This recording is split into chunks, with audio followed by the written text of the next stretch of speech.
Shalom Israel, with the Israelite School of Universal Practical Knowledge.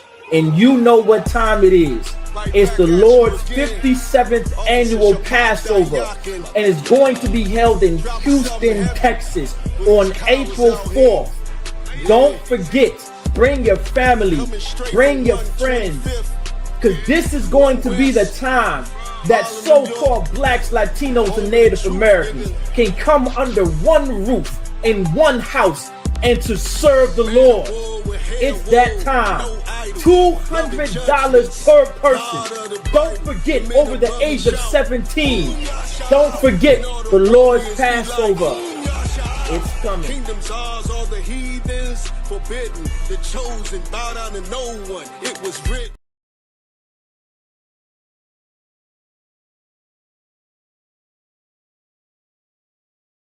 It's that time of year. We're going to be in Houston, Texas from April 1st to April 5th, celebrating the Lord's 57th annual Passover under Commanding General Yohana. Jam-packed, full of events, line dancing, fishing, horseback riding, rides for the kids, bounce houses, and the annual lamb slaughter held at the BH Ranch. And it ain't no party like the all-black party, the annual all-black party. 14149 Player Street in Houston, Texas. You know it's gonna be lit. All leading up to Saturday, April 4th, the Lord's 57th annual Passover. You still got time. Go to isupk.com to pay your Passover fee. 18 and over, $200. You do not want to miss the Lord's 57th annual Passover. Houston, Texas. Shalom.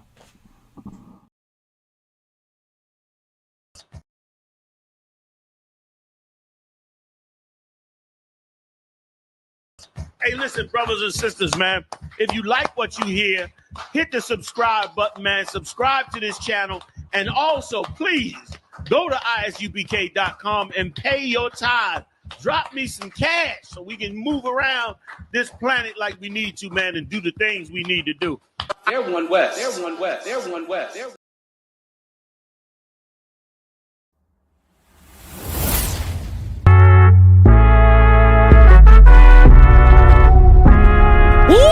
Whoop!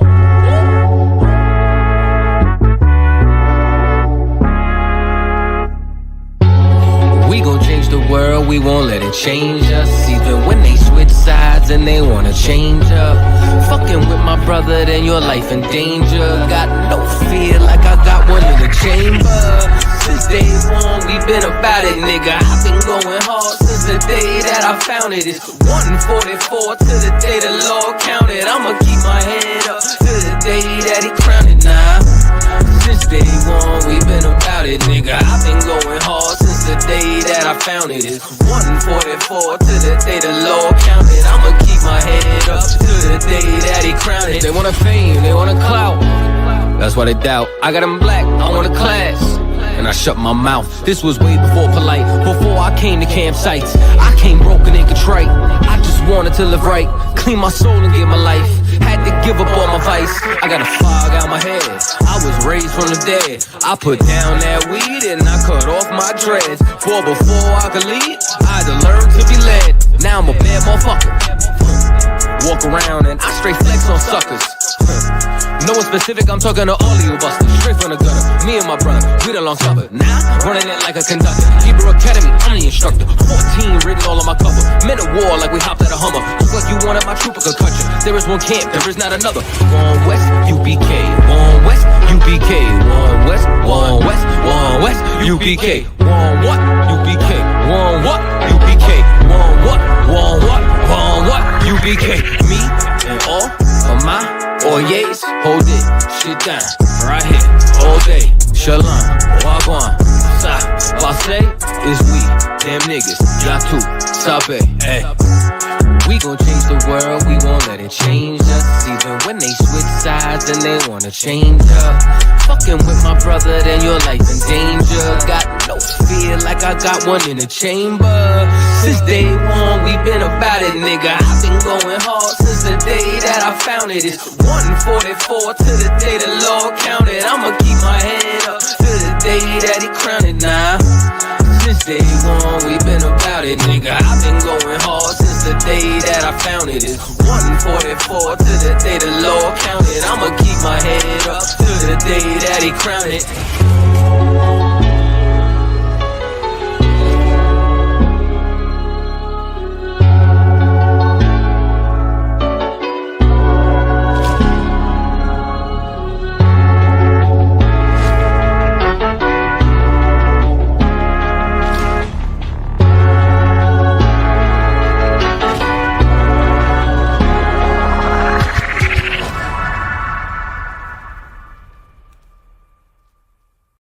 Hey, listen, brothers and sisters, man.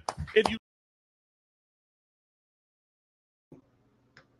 you in live the Israelite School Universal Practical Knowledge, Priest and Captain 10,000 Natazak Nashad, Isupk under command of General Yohana, the biblical scripture breakdown class, Most High in Christ, while y'all joining, Barakatah Yahweh, while Yahweh Shai, got Sister Taza Ryan, Mataza Makoy Yala, Shalom Yatawab Taza Ryan, Tawada Aqua Afnawa, Sister Deborah, Yahweh Shema Latam, Bashim Yahweh Shah, Azaraka, Shalom, Shalom. All right. On deck here, on deck. All right. We go ahead. Questions. Anybody got any questions in the room? Go in there. All right. There's a lot being revealed. Of course, we coming up. War looming more and more. Heading into the Third World War and the collapse of this society and America. We're going to start with Christ's words. Some good living fashioned milk.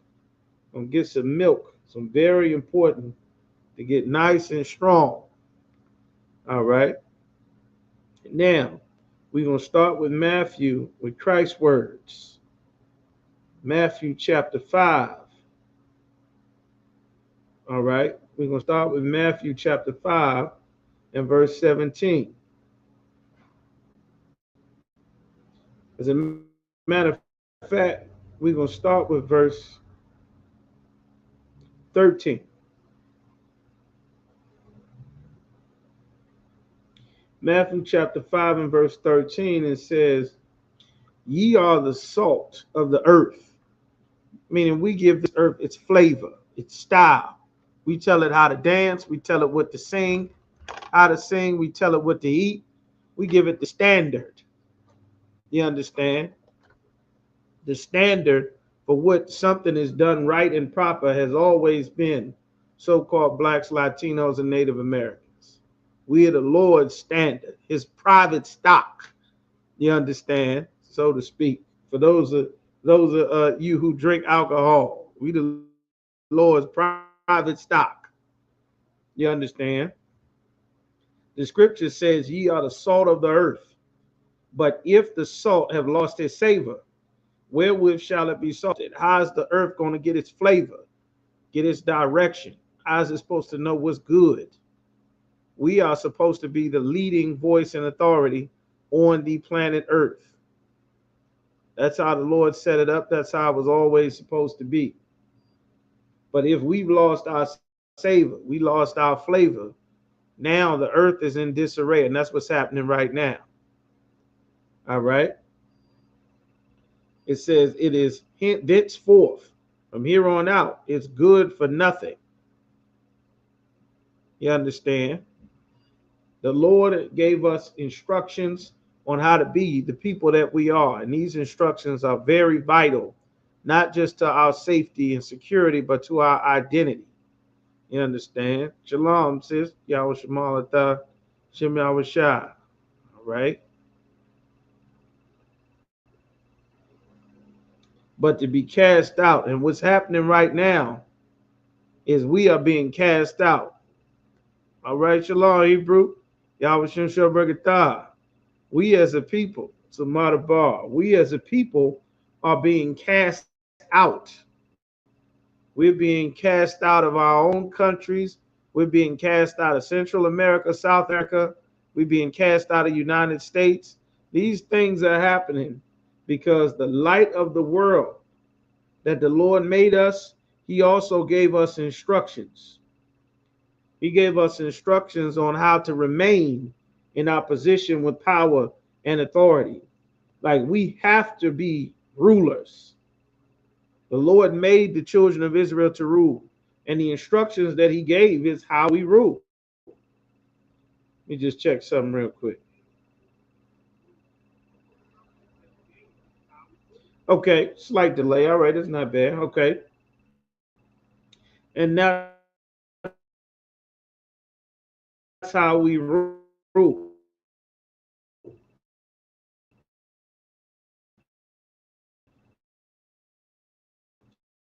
So Christ is explaining.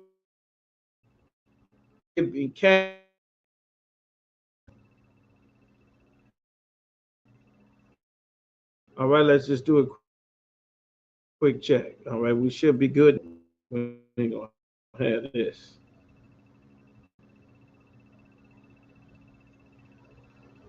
Bear with me just a second, y'all.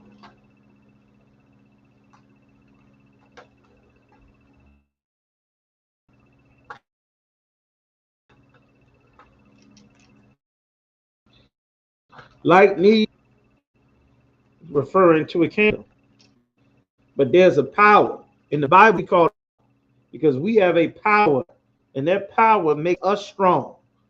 You understand? And our connection to the power that made us the light of the world and the salt of the earth, we keep that connection good and strong by obeying the Lord's laws, statutes, and commandments. That's who we are. That's our identity. That's our flavor. You understand? That's our culture. Right now, we are a people that is in the middle of everybody else's culture, and we don't fit there. We in the middle of Islam and Christianity and church and the mosque and all kinds of things, and we don't fit in any of those places. And now it's time for the people of those places and cultures, it's time for them to face the judgment for the crimes that they have done. It's time for them to pay for the crimes that they've done to the Lord's chosen people. Now is not the time to be joined hand in hand with our oppressors, or with the or with Israel, or with Palestine, or with the Africans. The world now is getting ready to not realize they owe for.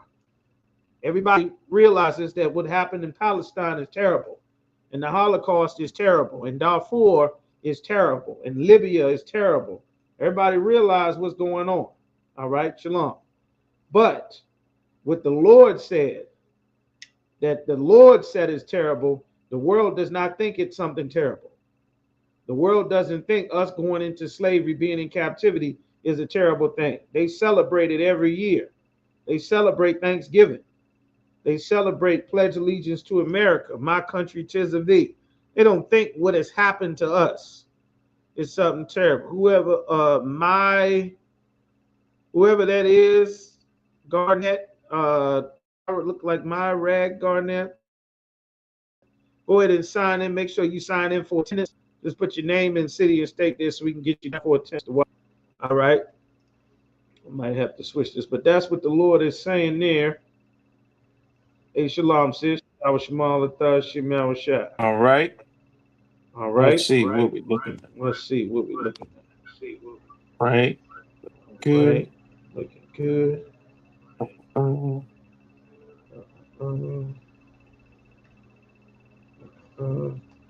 Nope. All right. Good. We sound clear. All right. All right. Real quick. So now, the Lord said in chapter 5, let's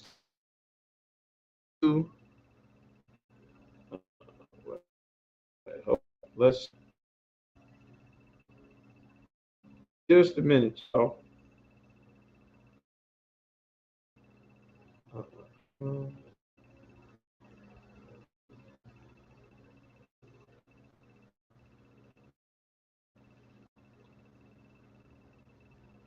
We're not gonna deal with that. Hey, listen, brothers and sisters, man. Yeah. If you like what you hear, hit the subscribe button, man. Subscribe to this channel.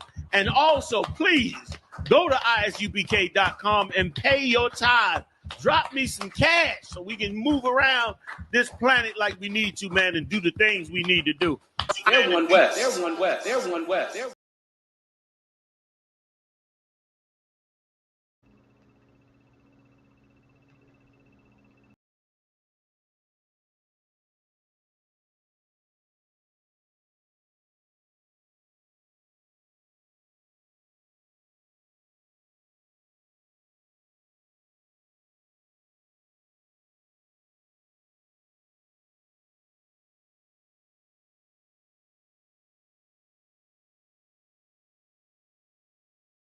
Now. All right, check, test. Let me know if y'all can hear. See me better at this point. Just give me some ones. Let me know if I'm coming through clear. All right, I hear myself. All right.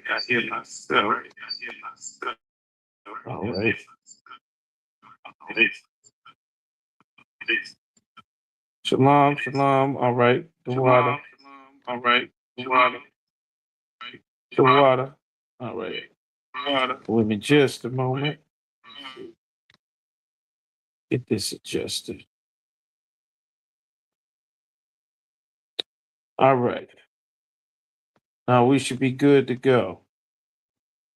I got 1-1. Okay. Got a Zara Kushad, the water. Jabbergatah, Zarha. Okay. All right. We should be good. All right, everybody. All right. We get the ones up. All right. Check something real quick.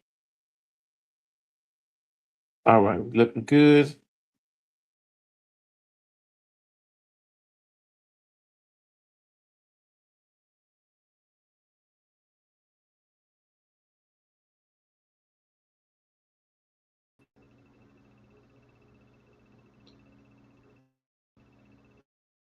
It was just a moment.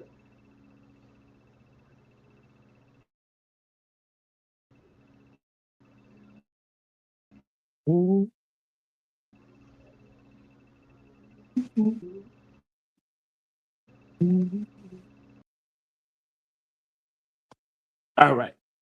Everybody, we should be Tawab now. Okay. All right. So that's what Christ was saying in Matthew chapter 5 and verse 17.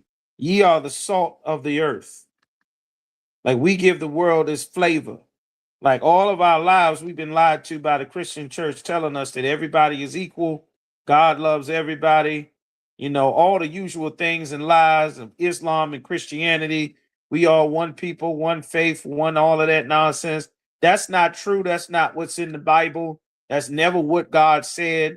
And it's very important now, more than ever, that all Blacks, Latinos, and Native Americans get in the ISUPK, which is the body of Christ, so that you can learn the truth about the Bible and what instructions are necessary in these end times and these last days. America, like every other empire, was already prophesied to fall.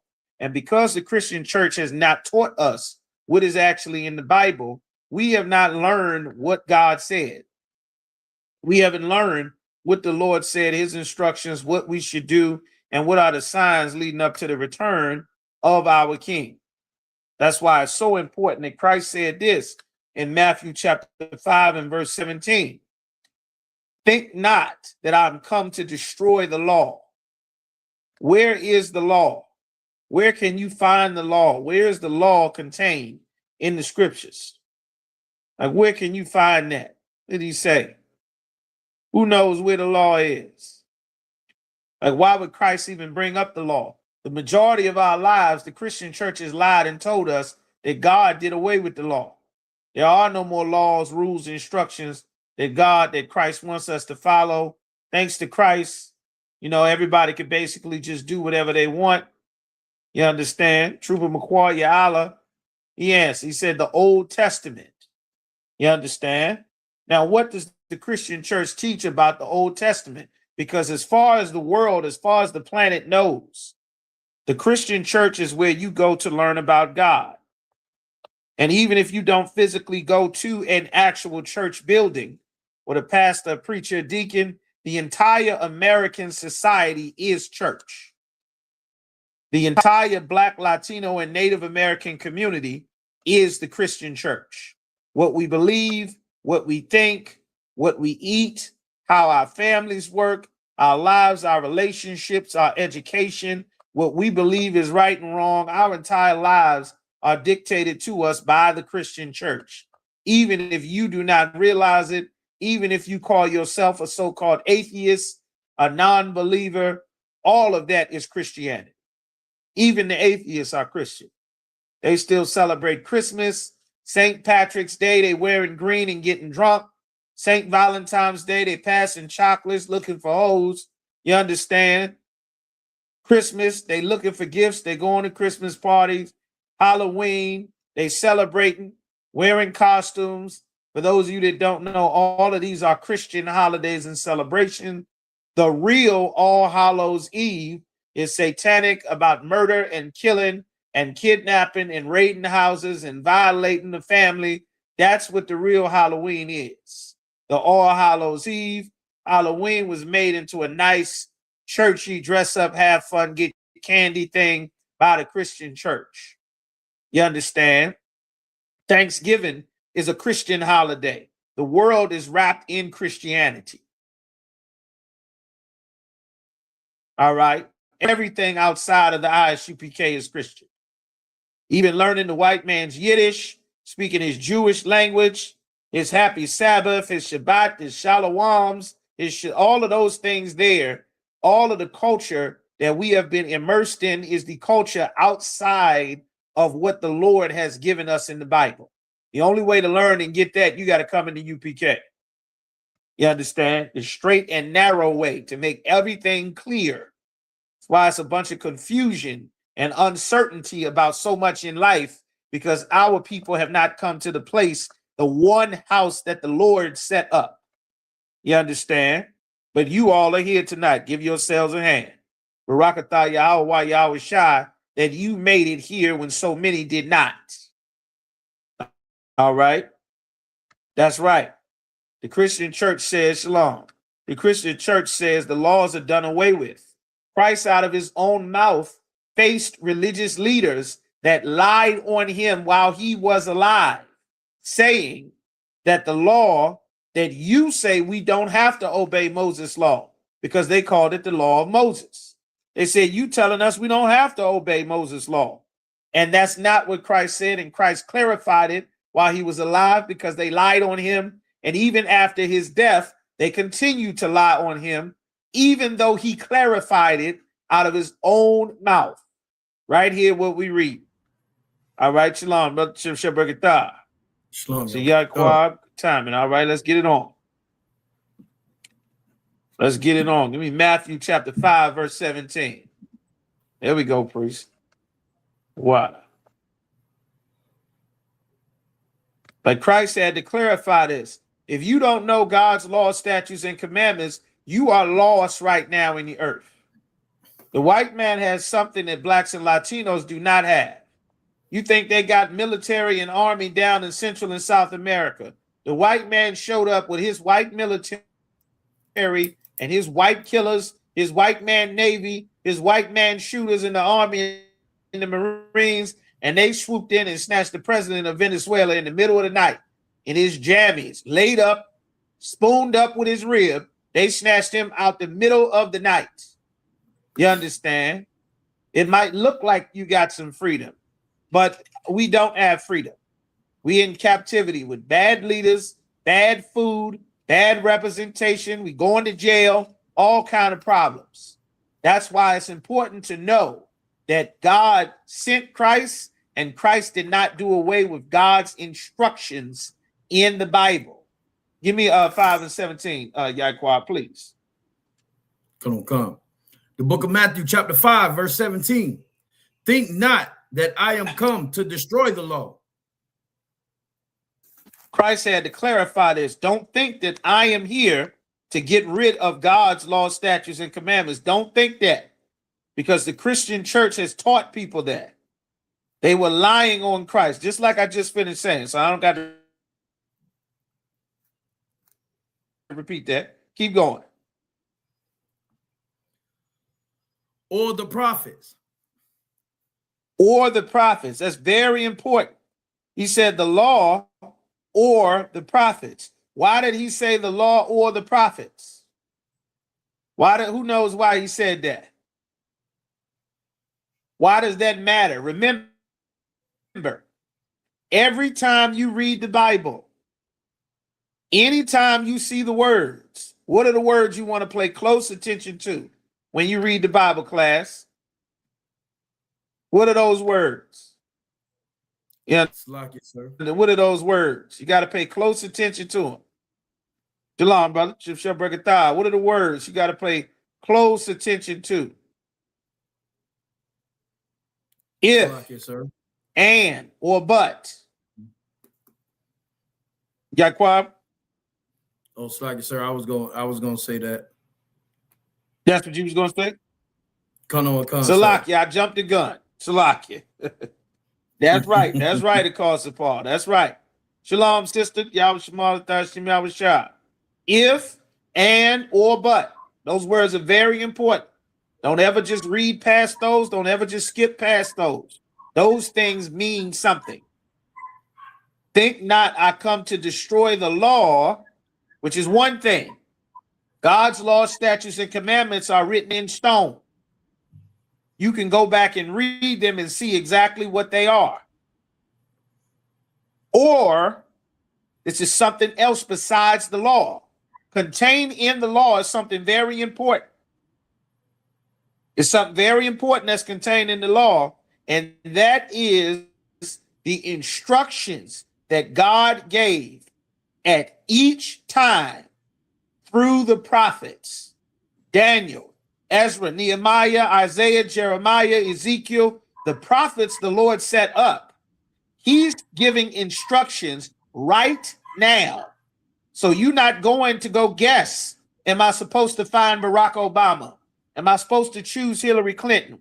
Am I supposed to go to my mama's pastor or my grandma's pastor or this fake Israelite or the purple sodomites that's bringing in Africans and killing sisters and having sex with trannies? Am I supposed to go over here and be with this group with a leader taking a rod up his behind from his woman? Over here with dreadlocks and shape-up smoking weed. Am I supposed to go to the mosque? Am I supposed to put on a yarmulke and say shalom and not flick a light switch or make sandwiches on the Sabbath day and not show legs like a Jehovah Witness? Or women can't wear pants like Jehovah Witness in Muslims. What rules do I follow? Who do I hear from? Oh, that's the Old Testament. Now it's 2026. What do I do? Where are my instructions? The Christian church leaves you to guess. They say whatever is in your heart, whatever God laid on your heart at the time, that's what he wanted you to hear, wanted you to think, wanted you to feel. That is a damn lie. Sister, brother, God never left it up for you to guess. What am I supposed to do at the time? He has not. You understand? Never. Read what Christ said again, and I'm going to show you something. He never did that. Read it from the top one more time, Yaquab. The whole thing. Come on, sir. Think not that I am come to destroy the law or the prophets. Right. I'm not coming. Or the prophets. The prophets got instructions from the Lord on what to say. How do you know a prophet? How do you know a prophet? Pastors calling themselves prophets now. Fake Israelites calling themselves prophets. They robbing people, extorting people, murdering people, molesting the children. They calling themselves prophets. One Hamite scammer told everybody he was building an ark and everybody was supposed to give him money. He got money to build a boat and then said, oh, God changed his mind. And then he went and got some Bentleys and some suits and some Gucci over in Africa. How do we know? Creflo Dollar say he's the prophet, the man of God. He needs you to buy him another jet. The Winans church said, I want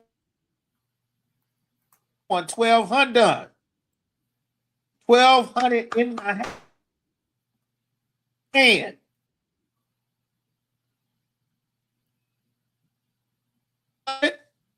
She came up 500 short in front of her grandbaby and the whole congregation. But she still thinks she's serving God and will walk right past us on the street, opening the Bible, just like it says in Nehemiah 8:8, and will give her pastor all of her light money and her mortgage. So how would you know? Keep going. I am, but to fulfill. Slack you, sir. He said, I'm not coming to do away. Come. Go ahead. I am not come to destroy, but to fulfill. Meaning, I'm not coming to put an end to the prophecies that the Lord told them prophets to say. I'm not coming to tell you that everything that the men before me said is over. That's a lie. They lie on Christ. That's not true. Because the prophecies that God told the prophets to say in the Old Testament, give me Ezekiel 33 and 33. Those prophecies had not come to pass when Christ came.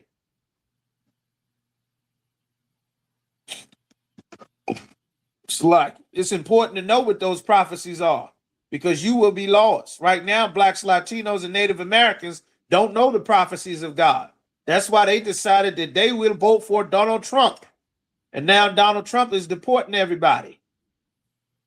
They don't know that God sent the prophets to tell light-skinned brothers and sisters that just because you're not dark-skinned don't mean you're not black. Don't mean you're not the children of God. Doesn't mean that you're accepted in America. You understand? Because you've been able to pass for a white man does not mean that a white man will accept you into his world past what he can exploit, which is all he's ever done to blacks, Latinos, and Native Americans. But if you don't know the words of the prophets of God, you can think that you are a part of America. You can think America is your home. You can think that you can wear the same jersey as the oppressor and put on his uniform and get in his police force and his military and his government seats and figure that this is your home. Well, God rose up prophets to tell you that you are not at home. And Christ did not die so that you can feel at home in your slave master's kingdom. That's the opposite. Preachers taught us to feel at home in our oppressor's kingdom. And because of that, we've not been building the Lord's kingdom. And now we are at such a great disadvantage that it's time for our oppressor's kingdom to come to an end, which is what we're seeing in America. You understand? So keep going, Yaquab. The book of Ezekiel, chapter 33, verse 33. And when this cometh to pass. And when whatever the Lord set up, when a thing comes to pass, keep going. Lo. And for sure, lo, go ahead. It will come. It's going to happen. You might not be sure, but it's going to happen. Keep going. Then shall they know that a prophet hath been among them. When the thing that the Lord said, that a man that say he's a prophet of God, when it actually happens, then you will know that a prophet have been among them. Martin Luther King spoke as though he was a man of God, as we in Black History Month. And the world, our society, still to this day functions as though that was a revelation from God. And Martin Luther King is, in fact, in the Bible, which is an excellent question. Officer Quashar asked this question there. That's a perfect timing, brother. That's a perfect timing. You put that question in there, man. That's the Lord. Proverbs chapter 11, verse 7, brother. It says, when a wicked man dieth, like Martin Luther King told us to do something that was very wicked. because we thought that those words came from God. Give me 23, Jeremiah 23 and 25, while I read Officer Quashad's question. The Lord said, when a wicked man dieth, some evil man, how do you know that a man is wicked? You won't know unless you have God's laws, statutes, and commandments, because you won't have a measuring stick to find out what God said is wicked, is evil, it's a sin. You won't know what a sin is. A sin is whatever you feel at the time. So if the pastor feels like touching all the little boys and girls at church, you can't say he's wicked because he's the man of God. But if you know God's commandments, and it says that you cannot force a man or a woman or a child or anyone to have sex with you, that you've done an abomination and you're supposed to die for that. Now you know that being a nasty rapist and a child molester is wicked, so that the people's supposed to stop following the pastor, considering that they molesting children. You're supposed to know that smoking is wicked, because an ungodly man diggeth up evil, and in his or her lips there's a burning fire, something that's been set on fire, and his smoke comes out of it, and you put a branch to your nose, some stick that's on fire to your nose. Damn right, that was perfect timing. It says, when a wicked man dieth, his expectation shall perish. Whatever he wanted to do is going to die with him. Martin Luther King wanted to comfortably join us to white men so that the sons of slaves and the daughters of slave owners could hold hands at the table of brotherhood. That was a wicked thing that God was against. But at the time and to this day, everyone considers Martin Luther King a man of God. They call him Reverend Dr. Martin Luther King, someone to be respected as a religious man of God. So is the rest of his crew. Reverend Al Sharpton, Reverend Jesse Jackson, people that you would think speak for God. But when a wicked man died, his expectation shall perish. That expectation of us joining white women, it perish. We still trying to chase his dream, but his dream was not true. The Lord did not send that. We don't fit with them. And the hope of unjust men perish. The thing he hoped for was to be able to comfortably sit at the table with the slave master. God did not want us comfortable at the white man's table. He wanted the oppressor uncomfortable, and he wanted you uncomfortable, so that we would be looking for our own table, not looking to get a bigger bowl at master's table. You understand? Give me Martin Luther King. Give me what you got. For the brothers and sisters that have never heard this scripture before, Martin Luther King is prophesied by the prophet Jeremiah that Christ needed you to understand in the New Testament. He did not end the prophecies that God told Jeremiah to say hundreds of years before he was born. Christ did not end that. You still supposed to reverence and understand that God sent Jeremiah. Keep going. The book of Jeremiah, chapter 23, verse 25. I got you, brother. No sweat. Give it to him. I have heard what the prophet said. This is the Lord speaking. He sent Jeremiah to say this. You understand? And just as a sidebar, you have to think coming into the truth and serving God requires brotherhood. If you love your slave master, you can't have brotherhood with your people. You can't love your neighbor who is the children of thy people. You can't love your neighbor as thyself, because Donald Trump is not as thyself. He's not going to look at you as his people. You understand? The Arabs and Africans and Asians, they're not going to look at you as thyself. You're not one of them. They're not one of you. The Lord gave us instructions, you understand? Keep going. That prophesy lies in my name. That does what? That prophesy lies in my name. What does it mean when it says they prophesy. What does it mean to prophesy, class? Who just came in here? I'm pick on you first. Sister Hadassah, Sister Ryle. What does that mean? To prophesy. What is to prophesy?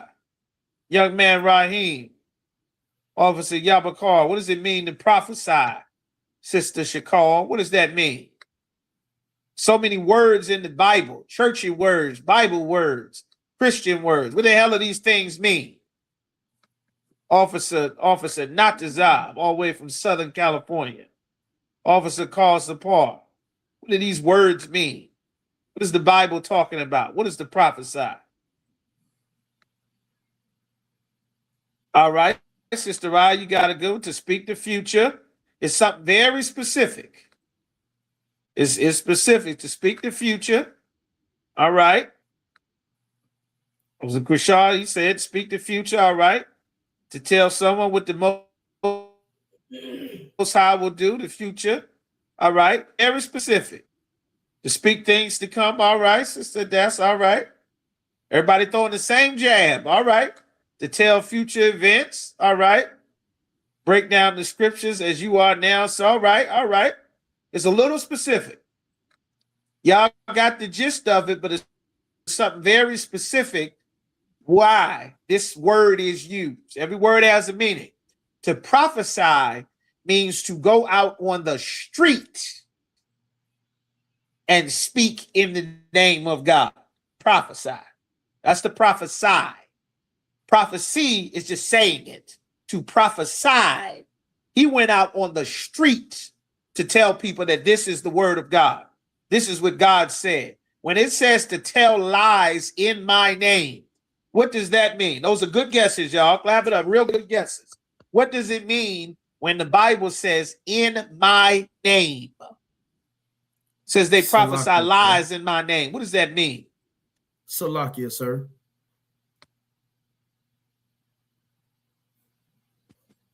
All right, y'all quiet. Come on, I'll let you have one. Come on with it. Salah, come on with it, brother. Come on with it. It means that these so-called prophets are going out telling lies in the name of the Most High. You can't use the word to define it. That specific part I'm asking about, it says when they say tell lies in my name. What does that mean? That part, in my name. General Muhammad does these in the class so that it's a very specific detail to the question. What is in my name? There you go. Also, Carson Paul got it. That's right. Reputation. Right. That's the specific part. My name, when it says the name of Christ, the name of Christ is not just repeating the word God, God, God, Jesus, Jesus, Jesus, like Bloody Mary and damn Candyman. If you old enough to remember Candyman or Bloody Mary, you might be too young. I think most of us in here are old enough to remember. Who remembers Candyman and Bloody Mary? Who remember Candyman? Y'all remember? All right. Well, repeating it over and over again like a chant or a seance. Jesus, Jesus, Jesus, Jesus, God, God, Jesus, Jesus, Lord, Lord, Lord. That's what the Christian church teaches you is in my name. They chant Jesus 1,000 times. You know, that's not in my name. My name is my reputation. The name of God is God's reputation. You cannot know God's reputation without learning the Bible. You cannot learn the Bible without knowing what the prophets and the law. The Lord is his law. The records of God's characteristics is in the Old Testament. Christ said, if you've seen me, you've seen the Father. The Father sent me. I testify of my Father. That's right. Candyman does sound like a pastor. You're right. Tony Todd for sure did sound like a pastor, sister. But yes, that's what pastors do. and they repeat the word over and over again. If I told you something, and you, brothers or sisters, this is how you know the Bible is black. If I'm talking to somebody, and you see us going back and forth, and you hear somebody repeating, and you hear me say, why you playing with my name? You playing with my name. You playing with my name. What am I saying to him? What am I saying? And what's getting ready to happen? What's going on? Just think like a black man. Just think like a black man. Thinking like a black man and not trying to make the Bible white will make you understand the Bible a lot more. What else we got in here? Some of y'all done checked in. Everybody not at work. I ain't getting no answer from about a quarter of y'all. We'll start picking on people in a minute. We in class. This ain't church. This is interactive in class. All right. Right. Playing with my name. What's going on? This is the bar said some furniture about to move around. That's a good guess. You think I'm a joke? I'm gonna show you. I'm not. I was a Yagadar. I was a Krishna speaking badly about him or falsely. You lying on my name. You understand? Hey, Sister Hadassah, you assassinating my character. You understand? You got these people thinking I'm a joke. Was a Yabakar said, put some respect on my name. You understand? You causing people to disrespect me. You causing people to think stuff about me that's not true. You causing people to might want to play with me down in the line. You doing something that could cause a confrontation between us. You damaging my character. All of these things are excellent responses. Defamation. You destroying my character. You playing with my name. You teaching other people that they can play with my name. That's what the Bible is talking about. My reputation, my character, how I operate, how other people see me. That's my name. That's the name of Christ. Bahashim Yahweh, the name of the Lord, meaning his reputation. The Christian church doesn't teach you God's reputation. The Christian church teaches you God is a grandma just waiting to hug everybody and make you some pie. Pass out grits and eggs and sausage. That's not God's reputation. That's not the spirit of the Lord. The Christian church has misrepresented God so poorly that the children of God cannot find their way back to our Father. And that has put us in danger from ICE, from Border Patrol, from the police, from the drug dealer, from the Muslims, the kidnapper, Jeffrey Epstein, the sex traffickers, everything we are in danger of. AIDS and LGBT and cancer, herpes and everything terrible. Overdosing and meth and fentanyl and weed and coke, heroin. We in danger of everything. Why? Because the reputation of our Father, we don't know how to walk in the name of our Father, in the name of Christ, who taught us how the Father told us we're supposed to operate. That's what's in the Bible. The Lord has been trying to teach us this since the time of the law and the prophets. That's why Christ said, don't think I put an end to the work that those brothers were doing. Their time was their time. Now it's mine. But make no mistake, they're doing the job that I am doing. This is a continuation. I'm not cutting them off. God sent them just like he sent me. And that's an important thing to know, because the Christian church teaches you to be unbrotherly.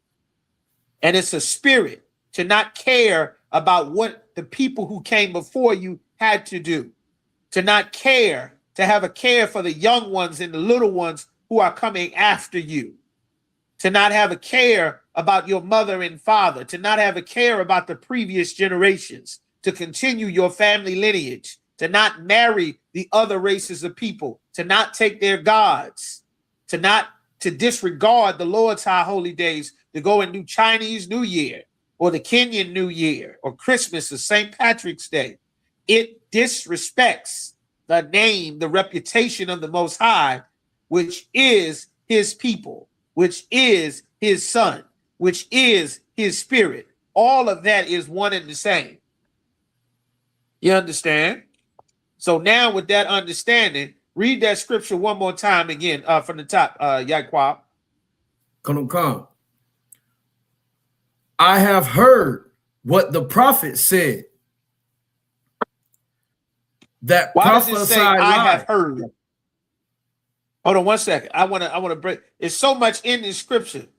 I'm trying to let Yaquab read it, but there's so much in there that I don't want y'all to miss. Why did God say I have heard? The Lord hear everything, don't he? Why does he have to make a point to say I have heard? Why he say that? Like, why would the Lord even need to say I have heard? Of course you heard.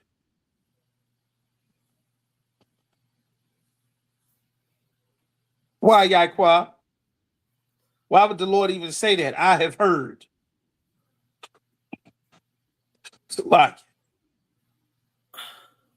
why? Sir. I'm gonna take a stab at it. Come on. Because the reports given to him by the angels.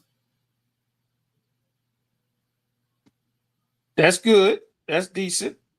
That's decent. Sister I said to reiterate. Now, when the Lord came after Cain murdered Abel, he went to ask him a question. He said, where is your brother? When the Lord came to talk to Adam, after Adam fell weak underneath of his woman, after she fell weak under the serpent, you understand? What did he call Adam? He said, Adam, where are you? Did the Lord lose Adam? Was Adam in the spot where the GPS was turned off? He was in the dead zone? No. He said this so that he heard it. He heard it over and over again through different people. That's a good guess. Not quite, sis. That's a good guess. Shalom, sis. Lord of Christ. All right. No sweat. He said this so that you could take a gauge as to where you are. That's why he said this to Adam. He didn't say that to Cain so that Cain could, see if he can go and hide under a log and the Lord wouldn't find him. He said it so that Cain could see where he was, so that he could see himself, so that Adam could see himself, what was going on. That was the purpose. He said, I have heard what the prophet said, that prophesied lies in my name. You see this? I heard it. I heard this. It didn't reach me. You understand? Shalom. All right. He said, I've heard what the prophet said that they spoke. They speaking lies in my name, on my reputation. You hear this? They saying, I have dreamed. MLK Yaquab. Come. I have dreamed. I have dreamed. What did the prophet say? Lying on God, saying that I have a dream. I have a dream. That's Martin Luther King in the Bible. You understand? I'm on the side. Hey, no sweat. No sweat. I got you, brother. You are. Say, I had a dream. Keep going. That's Martin Luther King. Verse 26. How long shall this be in the heart of the prophets that prophesy lies?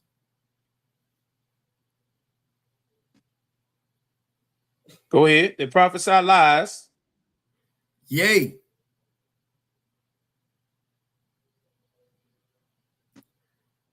they are Right. prophets. How long are they going to continue? He's saying, I have heard what the prophets said that prophesy lies in my name. Why? Because I didn't tell them a damn thing. I didn't tell them nothing. I didn't send them. They don't have my reputation. They don't have my approval. I didn't tell them to say anything. Keep going. Yea,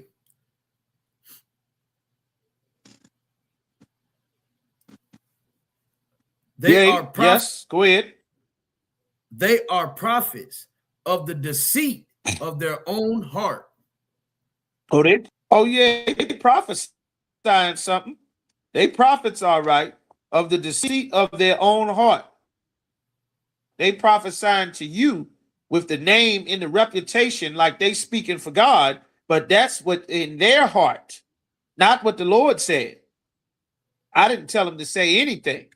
They ran to you like I sent them. And because you are not accustomed to obeying the Lord, like our people have been accustomed to disobeying the Lord, starting with Christmas, starting with pork, before we got cocaine and heroin and pills and fentanyl. Back when it was something that looked like it was a small thing. Back when it was just, I'm dreaming. I got a dream that one day we're going to supposed to be together with our oppressor. And, all of this, they don't have to face the Lord's judgment. They don't have to face punishment for all the people they done lynched and hung and sold and unalive. Martin Luther King did not care about what had happened to black people. He was sitting on the white buses, eating at the white restaurants, forcing our way into the white side of town. He actively put us in danger. And we're still suffering for it this day because the Lord did not send him. Without the law and the prophets, which is what Christ said, I did not do away with them, we would have no measure of Martin Luther King. It was the younger generation, the active generation, the lively generation that I want to get in the fight. He was so charismatic, and he gamed up people who had no experience, who did not know that the white man was the devil, even though the content of his character showed that he would sick dogs on children, that he would hit you with a fire hose. Fire hose would strip the bark off a tree. Have you ever tried to peel some bark off of a tree with your bare hands? You'll tear several layers of skin, and the tree will still be there perfect. The fire hose will strip a tree down to the light skin part of a tree, the part you're not supposed to see unless you cut it down. That's what they sicked on us following Martin Luther King. And it caused us to lose our businesses, our families, our homes, and led us on a damn downhill slope, chasing his dream that God did not give him. You understand? Skip up to verse 14 for me. Come. Book of Jeremiah, chapter 23, verse 14. I have seen also in the prophets of Jerusalem a horrible thing. In the prophets, the Lord said, I'm seeing things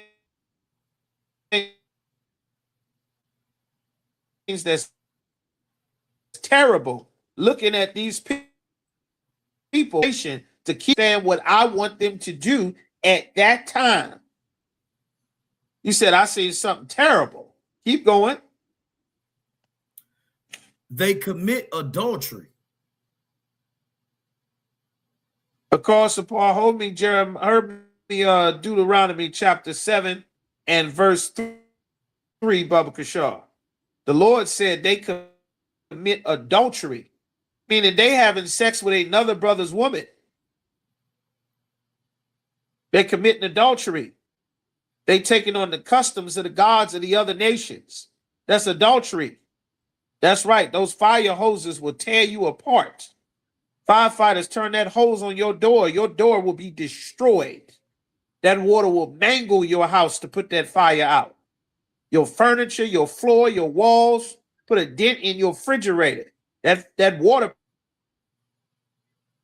pressure is serious. And they turned them hoses on children. He did not care about black people.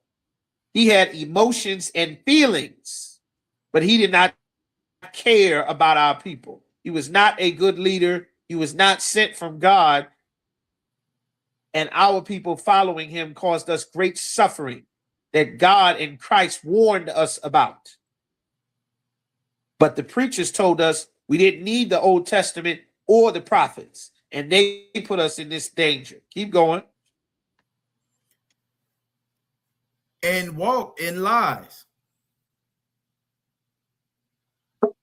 They walk in lies, meaning they're not just telling a lie. When it says they walk in lies, that means they're continuing in the lie.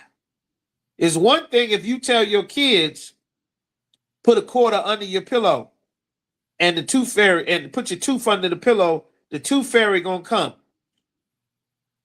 You understand? It's one thing. It's another thing if you spread the tooth fairy story to everybody. Now everybody kids believe in the tooth fairy. You understand? It's one thing if you just tell your kid, you know, it don't matter what race you are, God love everybody. It's another thing if you travel the world and tell everybody God love everybody. You walk in a lie. Meaning you can lie to yourself.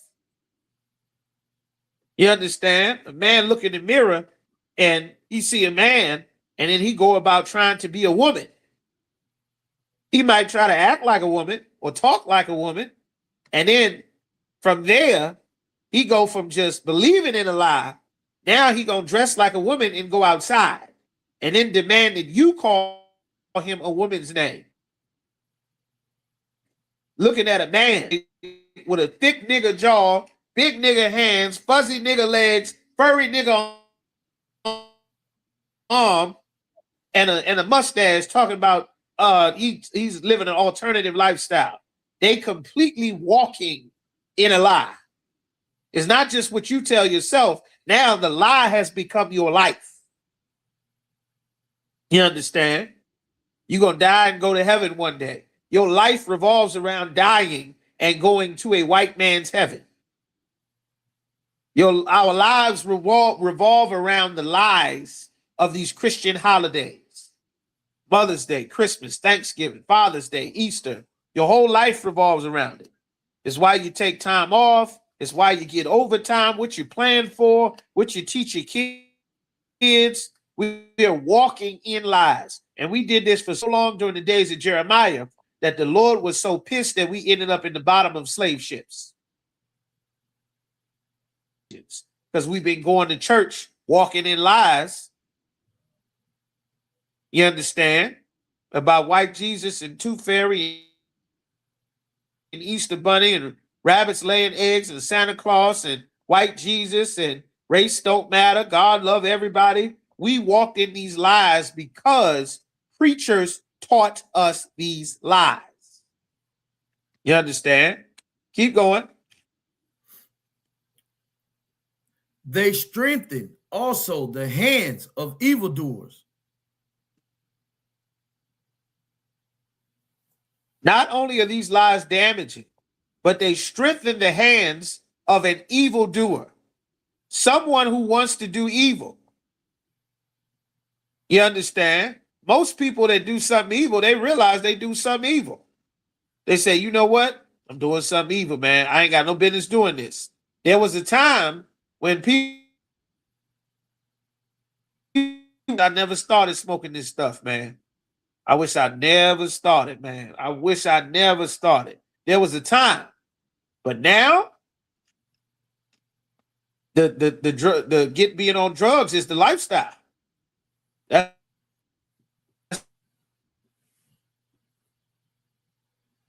the point. Coding, Percocets, pain medicine, Perk 30, Perk 50, the Oxy, the Fit, is everything. We done walked in lies so long that being a junkie has become synonymous with our people. And that's not true. But they strengthen an evil man so that someone who would say, damn, I have a problem. They're not going to say I got a problem. They can say, God love me no matter what. So I'm rolling it up back to back to back. I shouldn't be out here robbing people, but you know what? God knows my heart. Hit me with that tattoo. This mask down. We're going to go in here and get this money, y'all. Can't nobody tell me I'm wrong. Can't nobody judge me but God. That's a lie. You lied to yourself. It's a million of our people facing a judge. There's more than one judge. God is not the only judge. But they teach us these lies that lead us to face judges. Like, this is what we have no rules to follow. We got them. The Japanese got rules. The Ethiopians and Arabs got rules. But we're the only race of people that don't have rules built into our society. If I want to do it, I can do it. God loved me no matter what. Who are you? I want to shoot everybody, I'm going to shoot everybody. Who are you to tell me I shouldn't be shooting people? Mind your business. That's because of the preachers. They strengthen an evil man.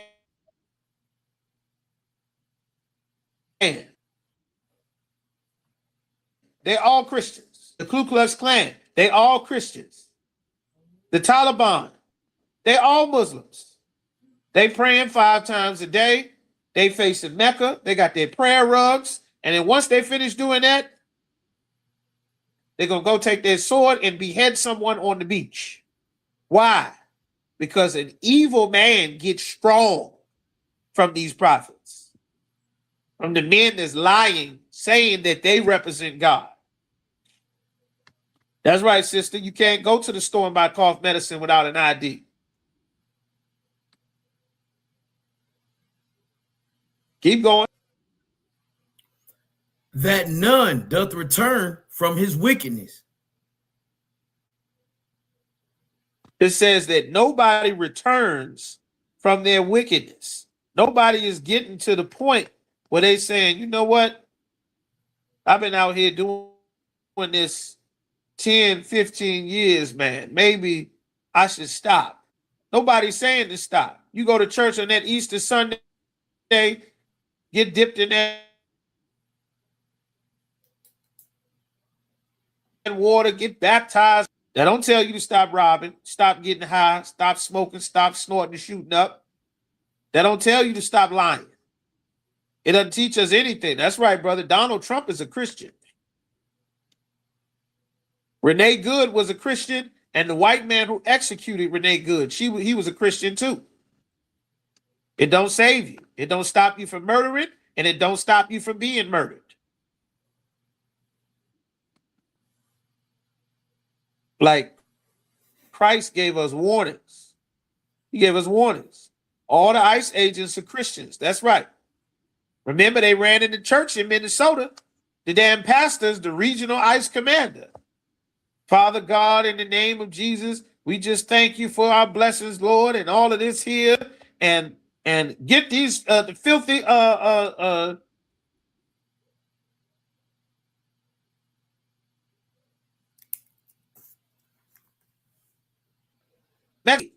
we got to kill the Indians, save the man. Like, they are strengthened by Christianity. Sister said, asked the Lyft driver today, who said she was the pastor. She got cut. She said, I'm a pastor. I said, okay, who made you a pastor? Huh? That's what she did. Who made you a pastor? Who told you that you're supposed to be a pastor? You convicted the sister. She never thought about it. She said, God got a calling on my life. You trying to be the man of faith running the church. Don't realize how much damage you're doing. You understand?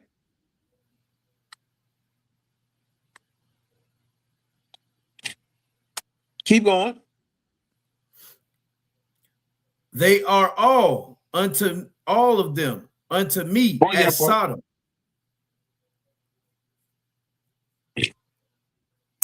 They're all like Sodom. God look at them as homosexuals. Sodom, sodomites. That's how God looks at the pastors and preachers. That's what he said about them. Keep going. And the inhabitants Keep thereof going. as Gomorrah. You got it. And the inhabitants, meaning the members who attend their churches, as Gomorrah. The people who live, the congregation of them. You look at them all as homosexuals. That whole thing. That's how God looks at it. You understand?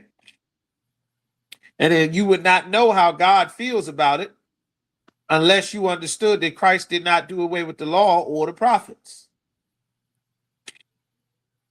All right.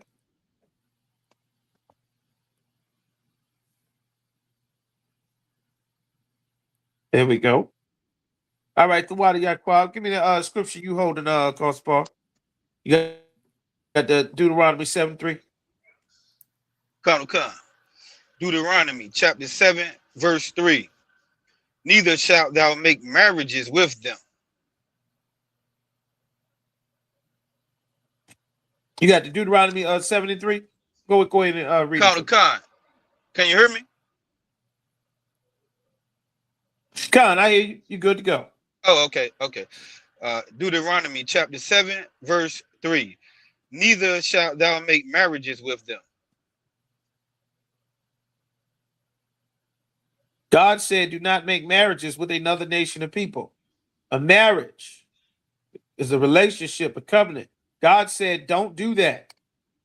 Don't make a marriage with another nation of people. Hold up.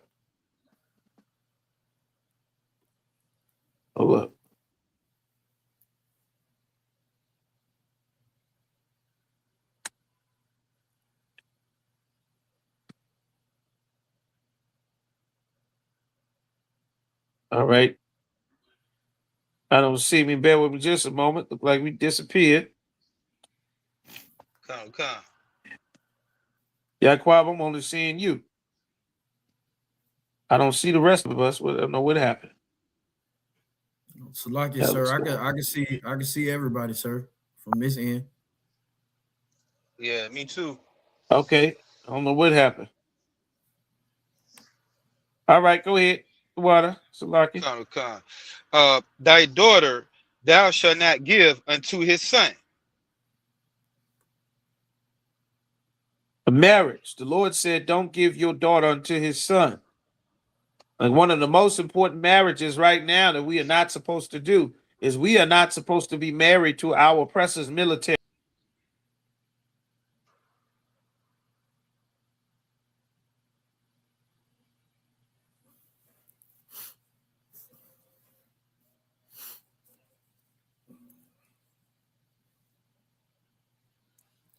Salakia, everybody, just one moment. We'll hold it for Cap to get back. Having a little technical difficulty.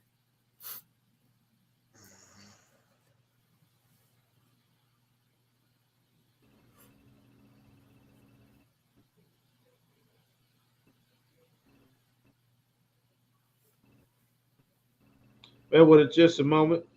We have a little technical thing there. Part of his world. God told us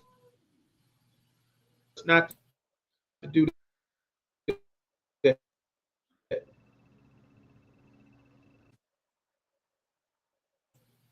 All right, we should be good now.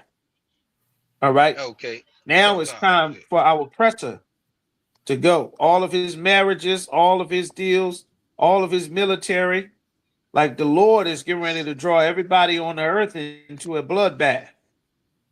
From the Middle East to Asia to Europe to Russia, Central South America. Now's the time that we are supposed to be fortified in serving the Lord to get his protection. all this time, our people assumed that God was with us. Despite all manner of terrible things, the Christian church has been able to lie to our people and tell us that as long as America was up and functioning, the health that the white man enjoyed and got a part of his side, even though our people have been suffering in silence and the world was not watching. Now that the world is looking because of ICE and Border Patrol and Trump and the Epstein files, you're seeing just how we've always been treated. You understand? And the Lord is waking us up. We weren't supposed to join it. If you Black, Latino, and Native American, they give you an opportunity. His Navy, get out of his Army, get out of his Marine Corps, get out of his Air Force and Space Force. They are preparing to go to war, against Christ, against all the kingdoms of the world. God is forcing them into a war to pay for the destruction of his chosen people. All of them have to go to war to get out of our land. All of that land belongs to us. We over here in captivity in America in ICE detention centers getting beat to piss on the side of the road at traffic stops, working 9 to 5 and 6 to 10s. God is sending them to war to die so that we can get our kingdom. But if you think that Christ did away with the law in the Old Testament and the prophets, don't know that the instructions about what you're supposed to do in 2026, God already gave them in the Old Testament. And who you are supposed to follow in 2026, God already gave you the instructions and information for how to find who he set up for you to follow so that you don't put Donald Trump in office or Joe Biden or Barack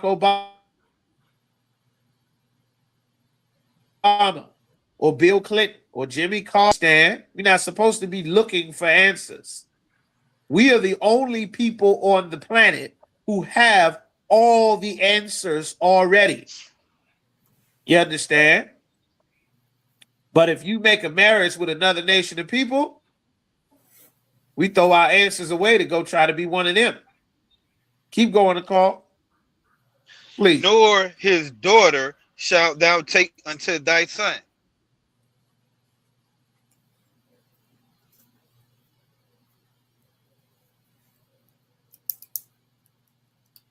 His daughter amongst our families. They're not supposed to go on. Our worlds are supposed to be separate. We're supposed to be separate. Now more than ever. Wait until them same white boys stop getting their checks. They passing legislation right now to limit gun laws. Trump talking about he pro Second Amendment. When they come to take the guns away from these white boys going to turn up 9 million degrees in America. All the domestic terrorism, they done gave them guns, badges, and money in ICE. When they come trying to take their guns away, it's going to be an absolute mess. That's why we're supposed to be plugged into the Lord, not plugged into America. These things are happening to force you to wake up and detach from America. We were never supposed to be there. Don't tread on me. The Patriot Front, the Oath Keepers, the Proud Boys, they all ICE right now. Wait until Donald Trump cut that money off. Wait until they inspecting and checking. That check don't come through. They just avoided a government shutdown. The Democrats was pushing for another government shutdown. Trump caved real quick. You done gave all these crazy white boys all of this badges and leeway, and they supposed to get their $50,000 and they double, triple with a policeman's salary. You done turned them loose all over the city. Said they got no knock warrants, and now you're not going to pay them. Is no. Yeah. understand? But the Lord gave us instructions. Keep going. Con. Deuteronomy chapter 7, verse 4. For they will turn away thy son from following me. And this is what happened. We turned away from following the Lord. Time for us to turn back to follow the Most High. We'd have been in following America for so long. We think that God is with America. You understand? We think wherever direction America goes, God is going to be with us. God hates America. God hates America. He's always hated America. America has violated so many of God's rules and laws in the Bible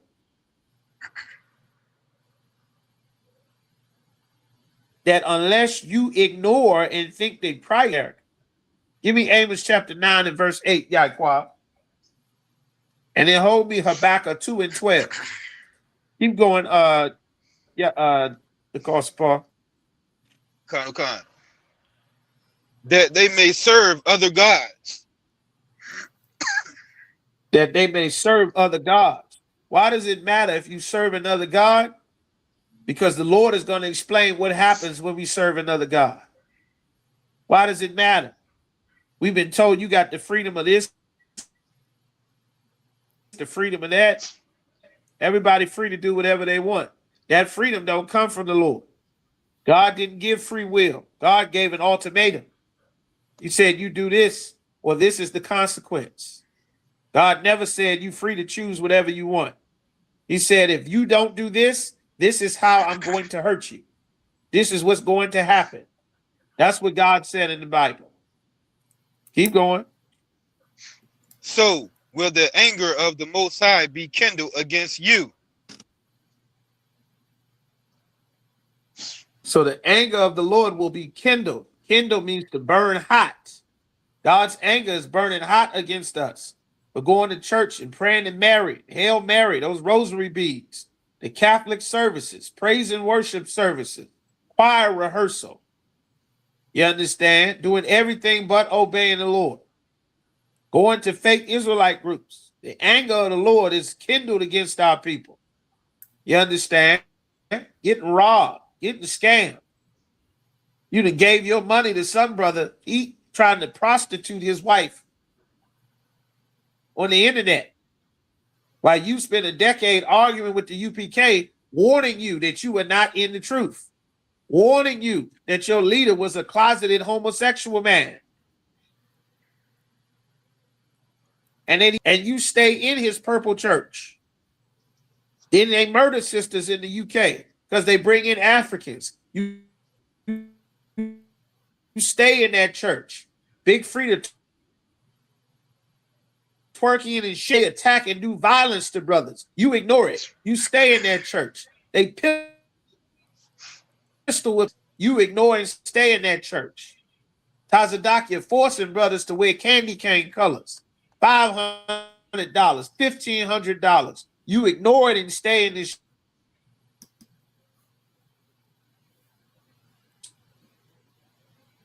church. Fake Israelite groups. White women sitting up in the Passover. You ignore it and stay in that church. Brothers getting shape-ups and dreadlocks in they fake Israelite groups. You ignore it and stay in that church. Turn shalom into shalom. Put baby doll tassels on a t-shirt. You ignore it and stay in that church. Speaking Yiddish, Yehudi, Yehoda, Bokatav, all kind of white man Yiddish garbage. You ignore it and stay in that church. While the UPK is saying, if you are not in the ISUPK, the Lord is not with you. You are not in the truth. You are not authorized to teach the Bible. You are putting the people who follow you in danger. You ignore it and continue. Well, now we get into the end. Now the empire is about to fall. Only thing going to be left standing is who the Lord is with. Find out at the same time, it's going to be a shock. Keep going. What did the Lord say he was going to do? And destroy thee suddenly.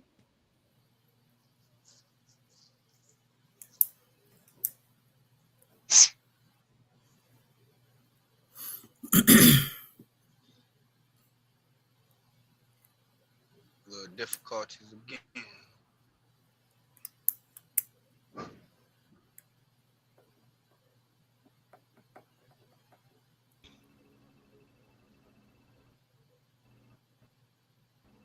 Like, what is the Lord's reputation? What is his spirit?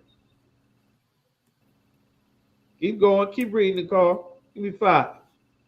Come. Deuteronomy chapter 7, verse 5. But thus shall ye deal with them.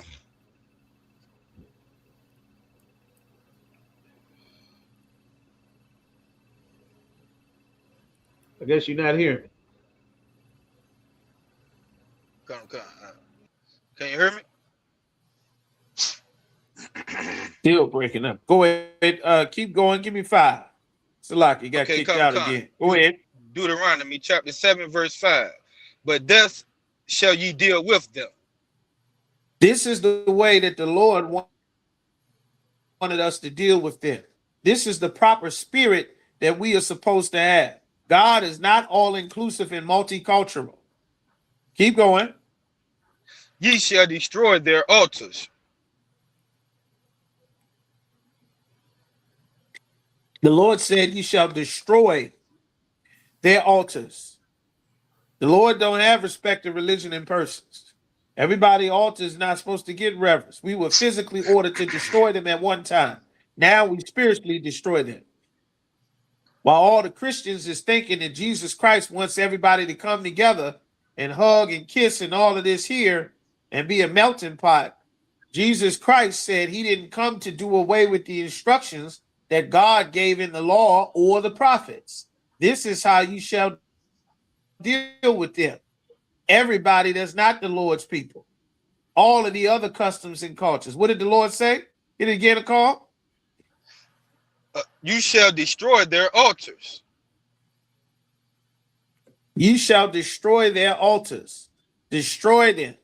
That mosque, that church, Buddhism, Rastafarianism, any and every God that exalts itself above the knowledge of the Most High. All of them. It's smashed, trashed, destroyed. We battle all of them. Everything, everyone, all the time since the 60s. Because that's the spirit of God.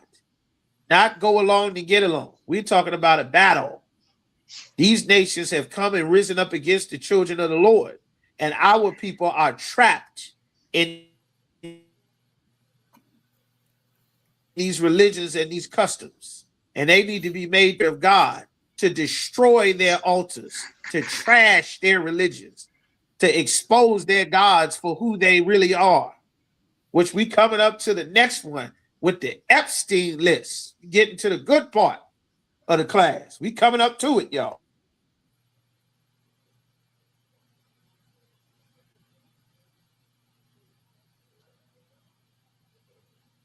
And it's a damn mess. Sister DeBar got a question. She said, anything special or unique. They're just Christians. They're just Christians like everybody else. The Lord is going to be the ultimate judge. You understand? So we don't judge anyone because judgment is issuing the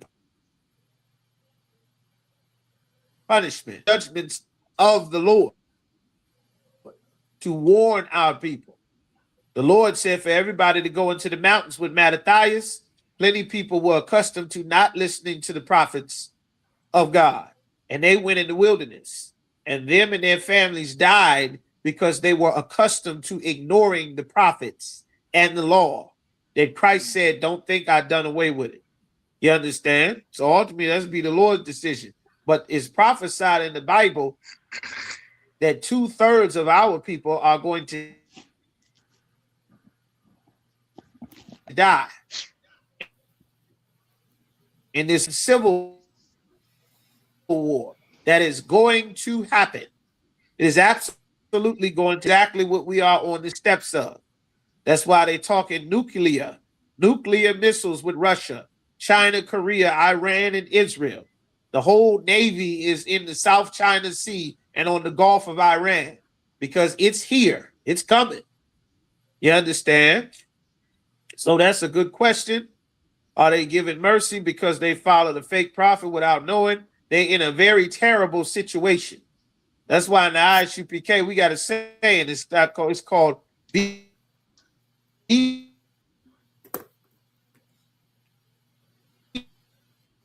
sure, make sure. Who knows? Here's one thing that's for sure. They are not in the truth. And fake and false prophets, they have their day in the lake of fire. That's what it says in the Bible. Now, if you want to stick around and roll the dice to see just how fake your false prophet is, remember, Commander General Yohana gave an order for all schools to return, all camps return to the original school. He's been giving that order for over a decade. Everybody thought it was a joke and would go do their own thing. Now the Lord got the answer.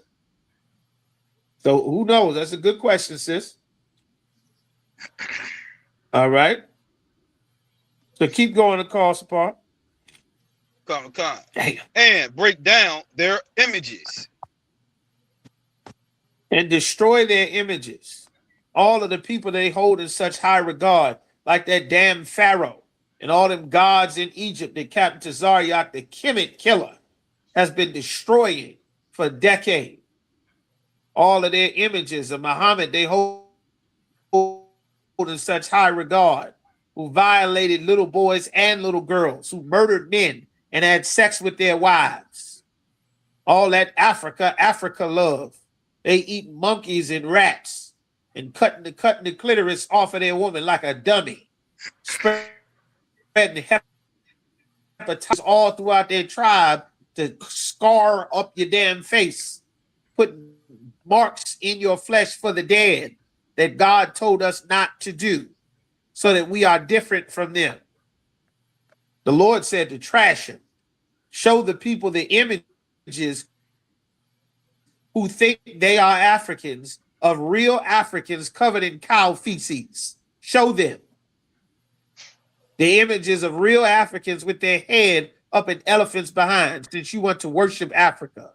This is what God said to do. That is why this is what we do in the ISUPK. Because this is what it says in the scripture. Every Christian that comes to our school, well, you talk about them like that. Why can't everybody just get along? Why don't everybody just hold hands? Why don't you just respect everybody's belief? Because God didn't say respect everybody's belief. What did God say to do? Tell them again one more time across the park. What did God say? And break down their images. God said to trash their images. Trash it. From the Easter bunny to the Christmas trees to the Caesar Borgia to the rock in Mecca. Trash it. That's what God said. Keep going. And cut down their groves. Cut down all their religious areas and places. What happens in these groves? These groves, they set up on that Epstein Island. That's what's in these damn groves. We're going to get into this law. We're going to learn about Amalek. You understand? Be Exodus 11 and 7. Yaiquab. Let's get Amalek. Be Amalek. No, not yet. I just hold it for me. Hold it for me. Hold it for me. Not yet. Like, this is how the Lord wants us to feel. Why? In your mind, we are such a loving and kind and accepting people, which is why we should be in charge and rule the world. What you don't understand, Black man, Latino, Native American, is the rest of the world is not a kind, sweet, loving, hugging, forgiving, welcoming place. That's a lie. If you didn't have the white man's passport and the white man's ownership attached to your identity, when you went and traveled all across Africa, those Arabs would take you. Black woman, if you didn't have the white man's passport and you travel all over the goddamn world like a white woman, you wouldn't come back home. They take you like they take black women and dark-skinned women all over the world, all over the Arab world, all over Africa. The only reason that you're able to come and go freely, or you used to, across the world, is because the white white man had people that would come and kill everybody if your country develops a reputation for hurting Americans. Because the real world don't let women just roam everywhere. You need protection. You need borders and gates and boundaries. Otherwise, they'll take you. Everybody in China, in Africa, West, East, North, and South, in the Arab world, in Western Europe, Eastern Europe, they'll take you. You understand? This fantasy world that we've been living in is coming to an end. It's over. It's not real. You don't get to choose your leaders. That's not a real place. All over the world, they ain't choosing leaders. They robbing, scheming, stealing, lying, doing backdoor deals. That's the real world. Donald Trump trying to get rid of all the free voting in America right now. They raided Fulton County to take the voting machines. They want to nationalize voting so he can hit a switch and say, see, I won. Everybody voted for me. He just flipped the switch and all the votes say Trump. The real world, everybody cheating. Everybody lying. Everybody scheming. Everybody murdering. That's the real world. You understand? The only place that's not like that, that's not expecting the world to be like that, is these 12 tribes. Because if we had power, we would not do this to anyone. You understand? That's why God called us sheep. Sheep don't recognize danger. Sheep not good at avoiding danger. Somebody has to protect and fight for the sheep. You understand? The other nations are called what? The beast of the field. You understand? You ever watch the National Geographics? You watch National Geographics and you see the horse and you see the zebra out there. And the zebra with the stripes, and you see the giraffe, and you see the buffalo, and then you see the hyena or the lions come, and they just hunt them. They grab them, they stick the claws into them and get to biting and tear them down, and they be hollering for help. And then when you see that, how do you feel? What you think? Let me show you something. What you think? When you see that. Class, you chime in too. When you see that, what you think? I'm going to start with a call support. You outrank Yahquad. What you think when you see that? The lions get on a wildebeest, they get on the zebra. What you think? The lion is the preying on the prey. That's how the jungle is. Whatever the most dominant species is in the jungle, they eat the lower species. You understand? That's how these beasts carry it with us. They devour. Absolutely. They destroy. Absolutely. The strong preying on the weak. They destroy and devour. Absolutely. Absolutely. They show zero mercy whatsoever. You're right. You're right. Yahquad, what you got? Also, Yagadar say I be feeling bad for him. You feel bad for the zebra, for the giraffes, and then you be feeling bad for them. I hear you, priest. What about you, Yahquad? Well, all the sisters, I know you sisters be crying, watching the damn zebras getting all ripped up. Don't be in here all quiet. I feel like Officer Yagadar. Where's the boy? Where's Tazariah at? Y'all be feeling bad. Where's Imadar? I know you be feeling bad for him. Go ahead. I be feeling bad for him, sir, sometimes. Like Officer Yagadar, man, I be like, God, they ain't got to be like that, man. But that's just the way of things. Tawada, sister Tazariah gonna be honest. Tazariah, you be feeling bad for him? I hear you. Yahquad, you be thinking it's terrible, right? It's terrible.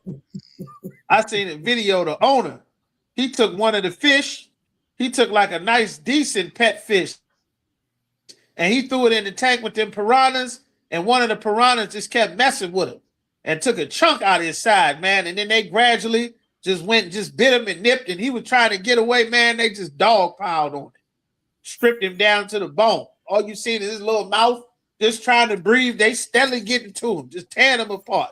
Like, damn, this is a cold world, man. Sister DeBar be yelling at the TV for them to run. They're like, run, you got to get out of there, man. They're going to eat you. He just looking around, just chilling, eating the grass. His buddies just over there looking. There go them lines. There go them lines. We about to go. Come on. Come on, Tate. All right, go ahead and sit there. Come on, we about to go. Oh, shit, is that? Yeah, that's the lines there. All right. On you. All right.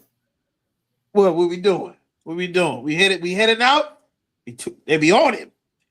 He try to get up and run. They be over there with the squad. You understand? This is Tazarah said, yes, just hearing it's making me sad, and I yell at the TV. It's all right, sister. It's all right. Ain't nothing wrong with it feeling sad for them. Check this out.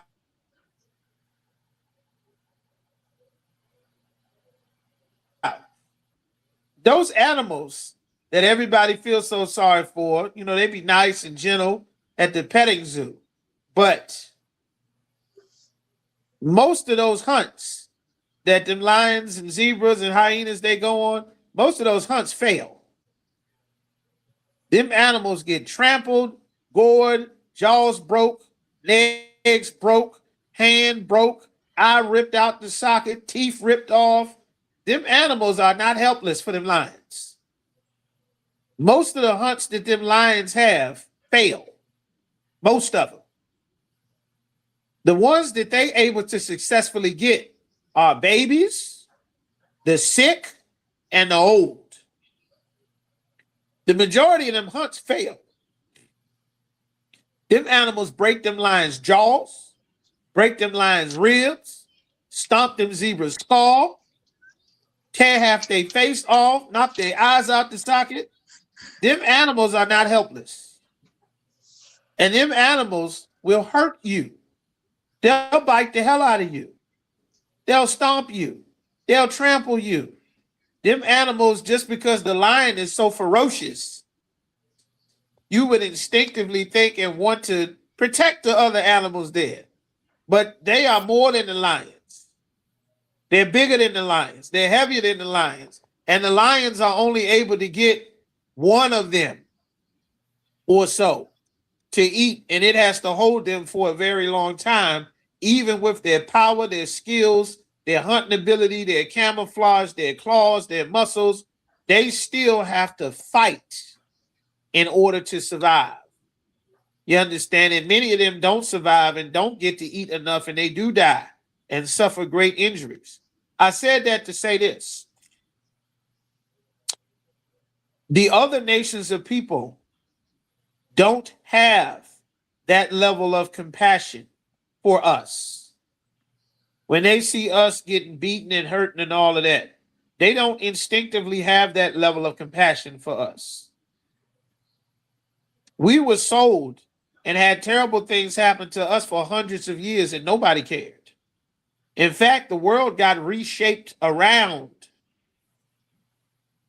the evil that was done to us, and everybody got rich. You understand? They don't accept the fact that we have a different God. If they had their opportunity, they forced us to not serve our God, to not keep our Sabbaths, to not do what made us strong, to not let us have our own culture and our own ways. They threw our babies in the Nile so that crocodiles could eat them. The same way the white man threw our babies in the swamps so that crocodiles could eat them. That's what the Egyptians did to us. They wanted a sister to kill the baby as soon as the baby comes out, if it's a boy. The Romans did the same thing under Herod the Great. That's why Christ had to go live in Egypt. After Mary had the baby, the angel told him, rise, take thy wife and that boy and get him the hell out of Jerusalem, because the Romans was killing our babies. The Arabs was doing the same. Castrating brothers, all kind of madness. The Africans was doing the same. The Asians have the same culture. These other nations of people might seem so nice and sweet and friendly and welcoming. That's a goddamn lie. They are not. Nothing that God created is like that except you. I'm not talking about people feeling bad for an animal that can't defend itself. I'm talking about we being the people that God said are like beasts, are like prey to the other nations that don't have remorse or compassion about what has happened to us. And you want to keep that in mind because it can be very easy to dismiss if you are not accustomed to the actual spirit of God and his name and reputation. The things that he told us aforetime were written so that we can learn. Like we down again. Hold up. It's like we lost you. It's like we lost you.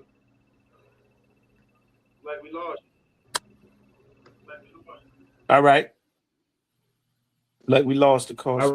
So what happened? Right. Like we lost the course. What happened?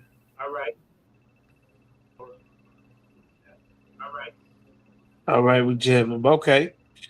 All right, we jamming. Anyway, Okay. that's what the Lord was Anyway, saying. They don't have that level of compassion when they it don't comes have to that us. level of compassion when it comes to Salakia, us. sir. What? Hold on. Hold on. Okay, let's try this. What about now? You said Salakia Yaquab? Colonel Khan, sir, you got two images of you up. Okay, Yeah, I okay, see now it's muted. Colonel Khan, sir, it's muted now.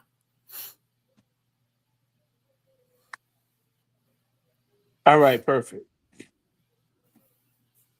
But they don't have that level of compassion when it comes to us, and you want to remember that when dealing with the other nations of people. We are the compassionate, loving, and forgiving people. Nobody's forgiving anybody or anything.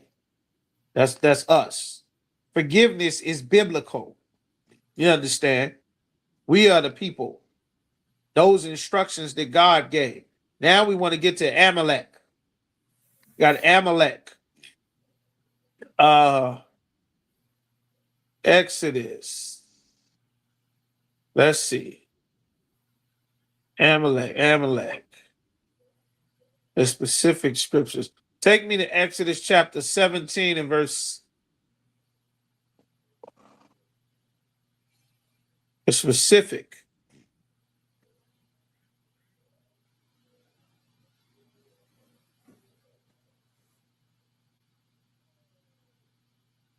Should be Exodus chapter 17. Hold on.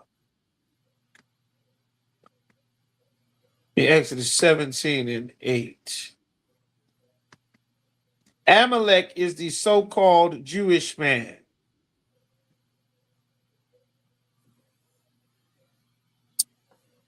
And what Amalek did in the Bible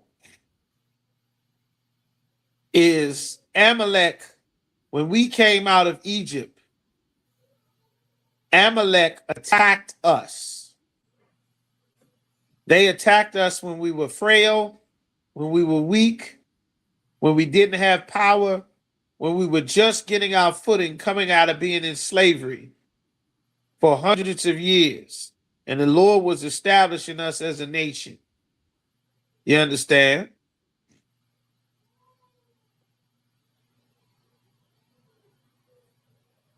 And we were trying to avoid going through people's land because everybody was afraid of us. And then they came to attack our babies, our grandmothers, all of our weak and sick, and just coming out of the Egyptian hospital. And now we have to leave and travel through the wilderness to get to our new home. They came to attack us. And now, what the Lord said about Amalek, give me Exodus 11 and 14.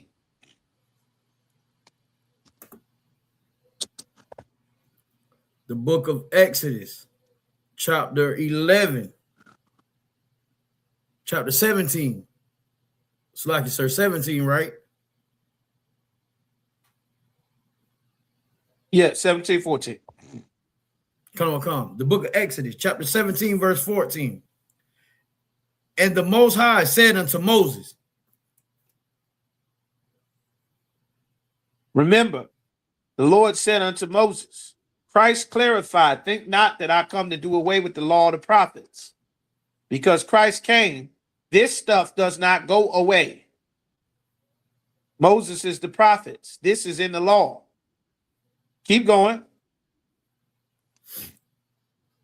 Write this for a memorial in a book. The Lord said, put it in a book so it will not be forgotten. These important things the Christian church told us did not matter anymore. Like, we are the people that represent the Lord in the earth. And by saying what the Lord said for us to say in the law and the prophets, the same way that Christianity has a reputation throughout the world and has a powerful force, this is how the truth would have a reputation throughout the world and a powerful force against the evil. Mind you, we can already start talking about the so-called Jewish man and the Epstein and all of that. These things would not have power if the righteous were in authority. If we obeyed the Lord and were not joined to the other nations of people, then they would not have power and authority over us, over the world, over anyone. There would be no Epstein Island where they would be able to go and take orphans and children from around the world so that rich white men could murder them and violate them and force them to have sex with each other, which is what the Epstein Island was, which President Trump was involved in, a couple of other presidents, the European oligarchy and rich elites and the super billionaires and many of your entertainers, that it hasn't come out millions of pages of files and documents, millions. And they are being released on YouTube. Babies, 7, 8-year-old babies in goddamn bikinis, pouring water and juice from fountains for disgusting sodomites that are the rich Hollywood movie producers that control everything, because our people go to goddamn church and the mosque and don't care that God gave us commandments to follow. So wicked, evil bastards have power throughout the world because the children of God won't do their job and serve the Lord. Because we eating pork and smoking cigarettes and having sex with other brothers' women and aborting our babies. This is why Epstein has power. This is why there's an Epstein Island. Because everybody goes to church and the mosque and votes for their leaders instead of obeying the prophet that the Lord set up so that the Spirit of God can run the world. So as a result, the spirit of our oppressor runs the world. Amalek runs it. This is Amalek here. Keep going. And rehearse it in the ears of Joshua.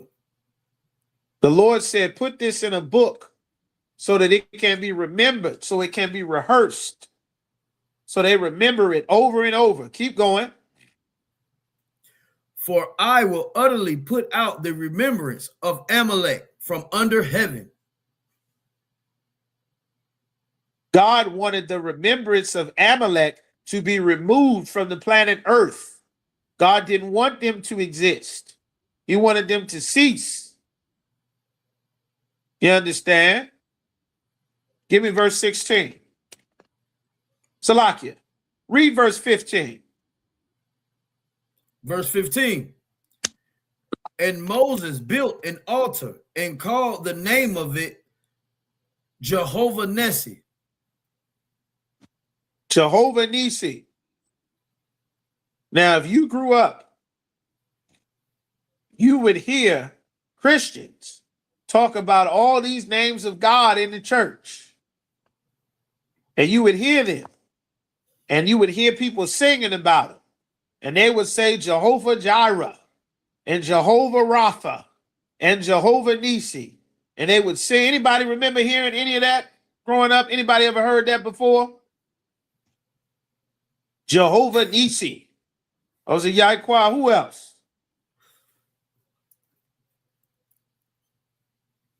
Anybody heard that before?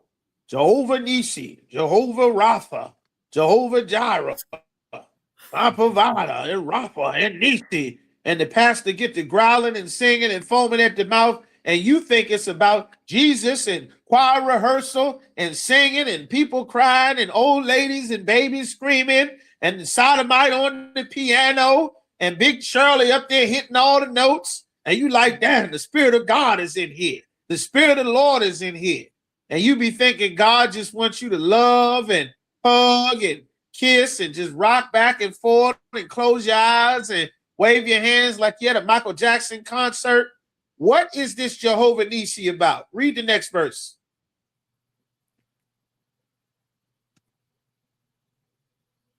Everybody remember that. Good. Verse 16. For he said,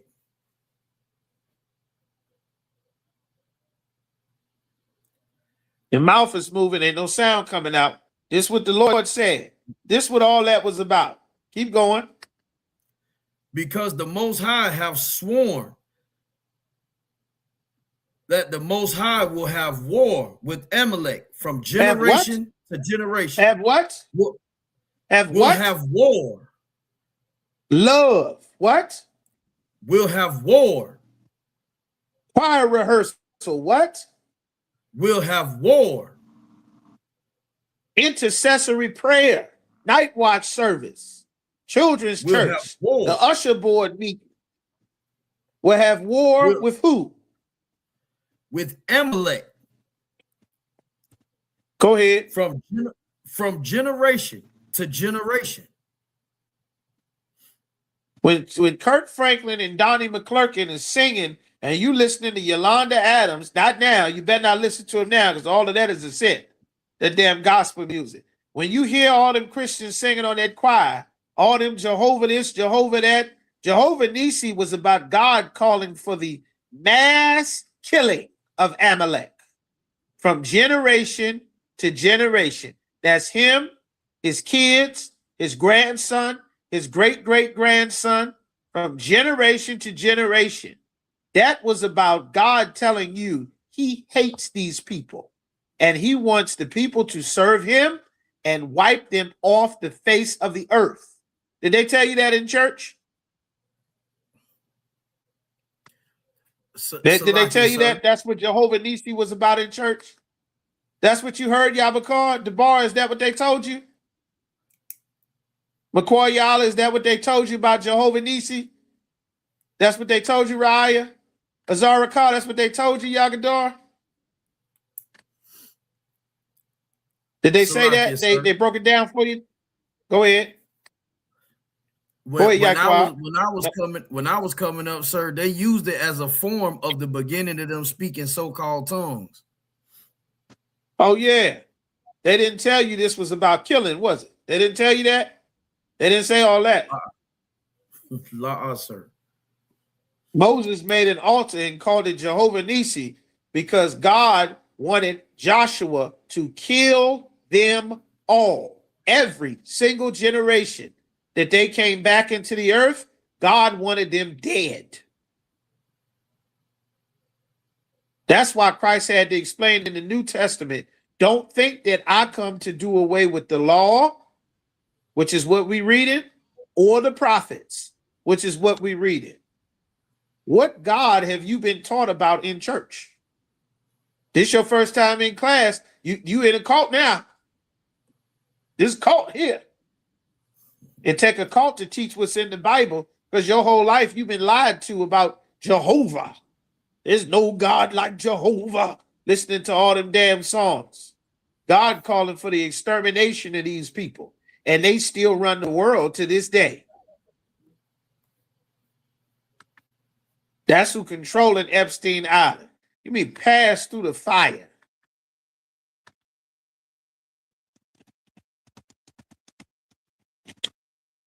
The diabolical things being talked about that Amalek is doing, running Epstein Island and these secret child sacrifice and brothel sex parties with these damn children. This is who God wanted King Saul to remove from the face of the earth. You understand? This is what comes along. See, it don't look like all of this while you going to church. It don't look like that. You don't know what you celebrate. When it says make your sons and daughters to pass through the fire, they're doing terrible things. Candace, I just, investigative journalists just talked about the files that's open in, give me Jeremiah 32 and 35. The sacrifice. See, no nation forgets their God. Hold Ezekiel 23 and 37. Every nation still keeps the customs of their people. Everybody talking that Africa, love Africa. These were the gods of the Africans, of the Canaanites, of Amalek. Every nation keeps their gods and their culture. The only people that think that the culture of your forefathers doesn't matter and you're free to just take anybody's customs, you don't know what their customs are about. They still keep their customs. While you put up that Christmas tree celebrating Christmas, you are supporting their custom.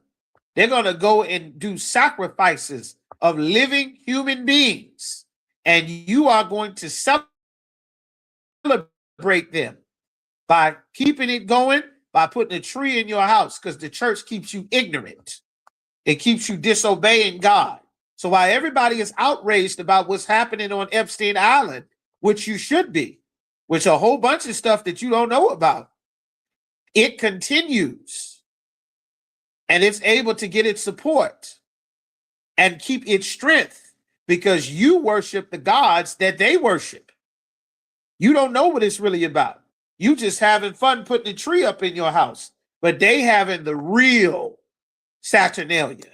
They having the real Nimrod birthday, the real sacrifices.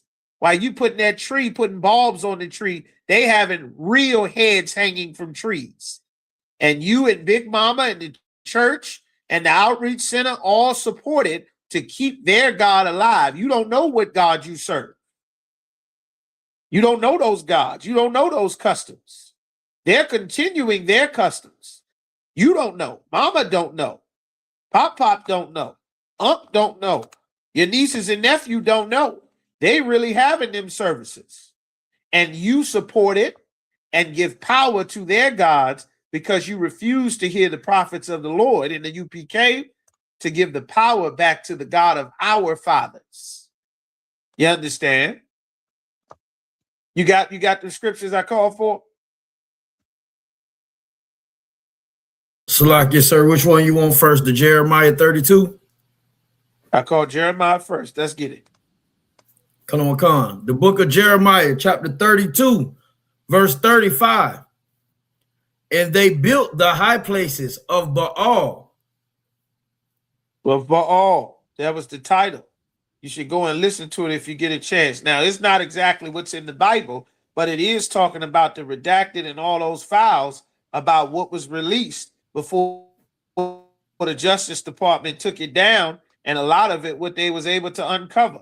These nations never stopped doing their practices. This is why God had King David wipe out the Hittites and the Jebusites and the Girgashites and all the vile things and customs that they were doing in the earth and all the evil and the gods and the demons that they served and all the power that was loosed in the earth. Remember, Pharaoh had power. The Lord gave him power so that he could destroy him. The white man has real power.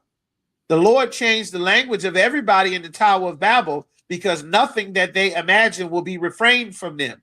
What you don't know, why they telling you to love all the ancient world cultures and pray to the sky and wear the crystals around your neck and pray to the tarot cards and pray to Mecca, you don't know their actual customs.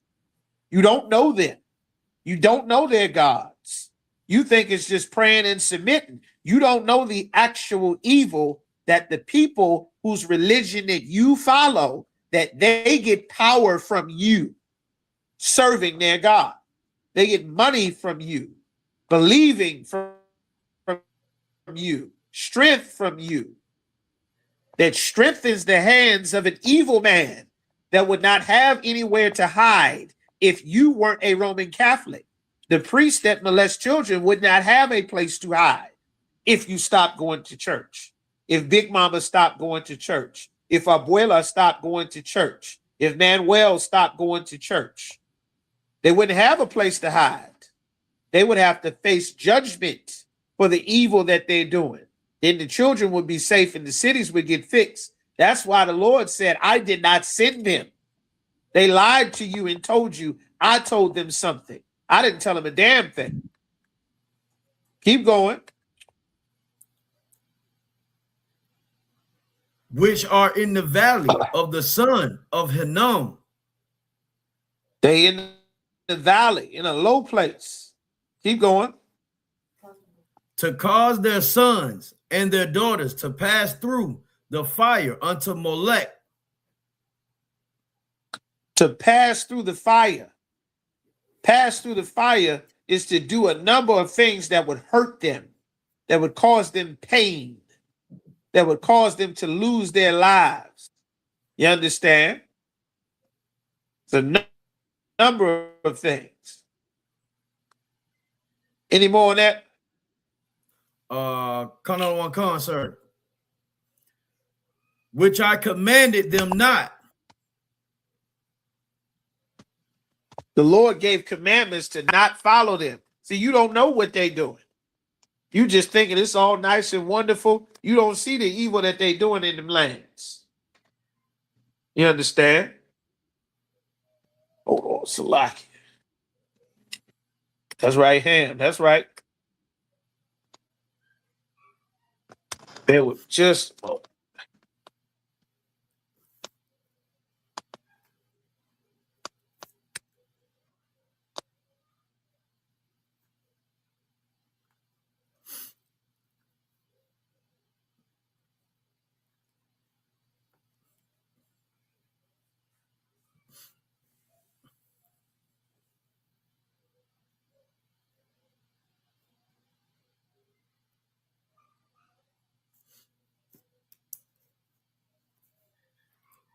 Salaki, everybody just stand by.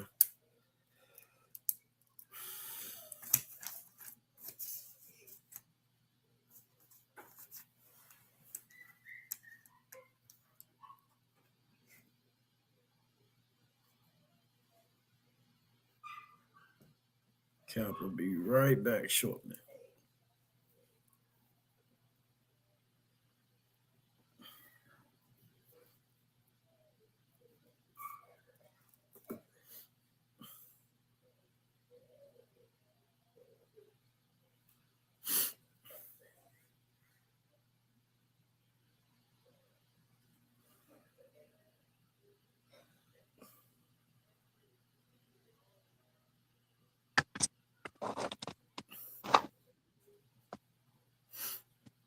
All right, go ahead. Keep reading, Yaquab.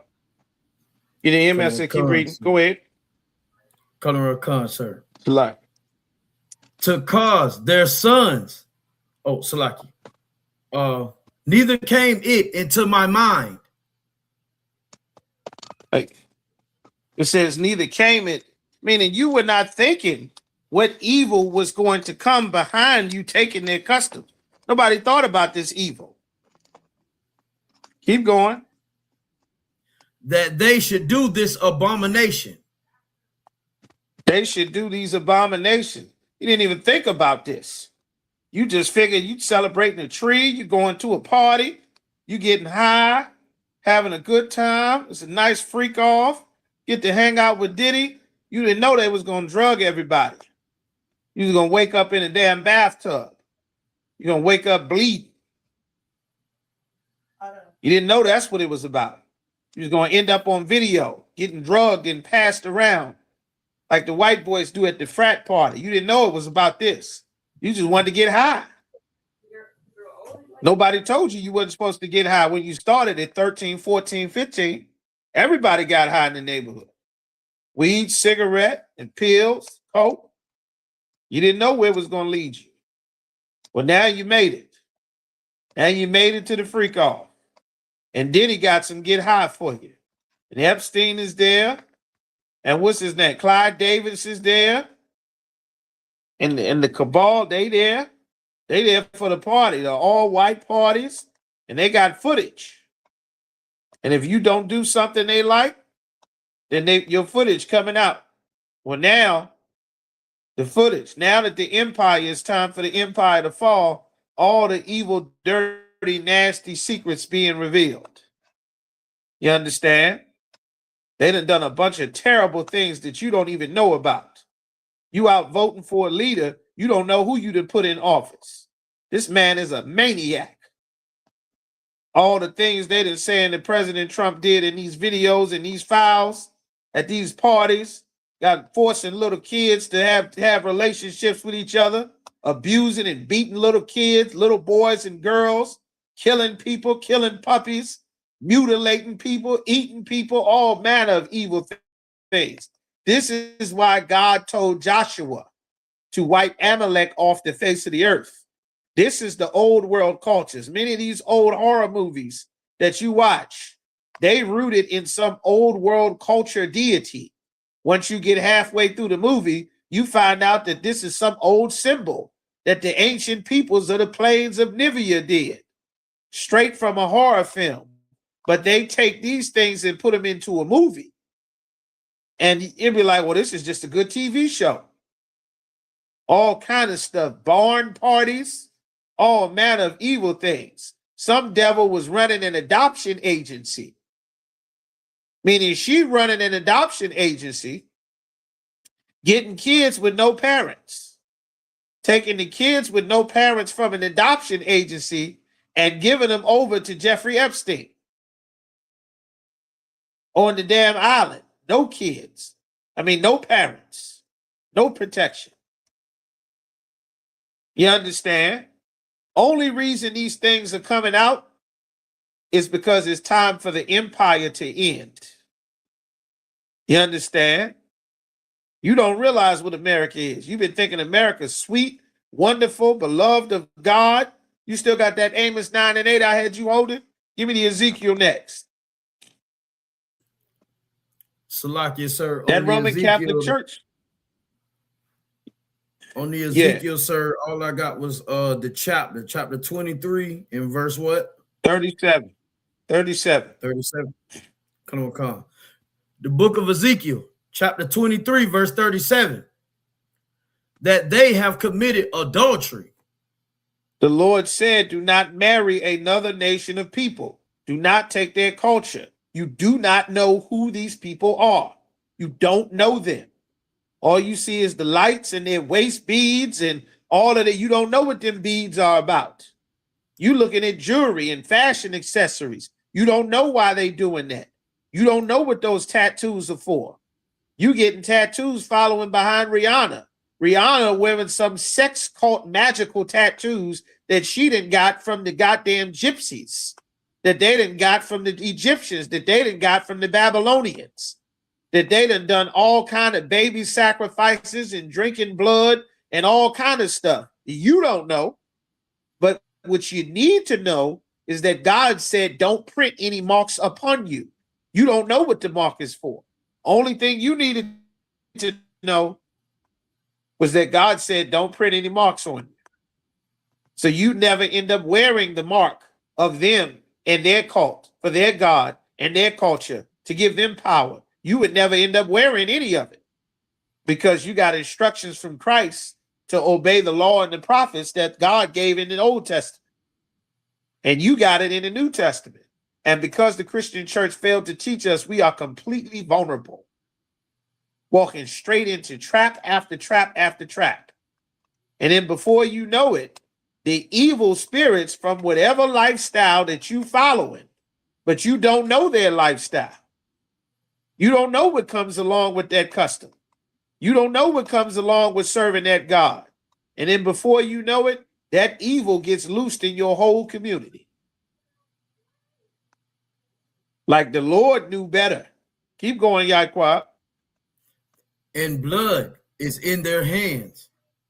Blood is in their hands. They done took the culture of the other nations of people. They done married They done things, and now blood is in their hands. This is what happened to us once we took the customs of the other nations of people. All this murder and killing, and that's not our culture. It's not black man, Latino man's culture being with somebody else's woman. That's not our culture. Murder is not our culture. Being happy, taking somebody's life, that's not our culture. You understand? Shedding innocent blood is not our culture. That's not us. Worshiping other gods is not our culture. That's never who we were supposed to be. Eating anything is not our culture. Praying that God just bless anything, that's not our culture. We got to get back to it. We done been a part of some very dangerous things, and we don't know about these things. We in all kind of customs, and we don't know about them. And it put us in grave, especially in that music world and that Hollywood. Keep going. And with their idols have they committed adultery.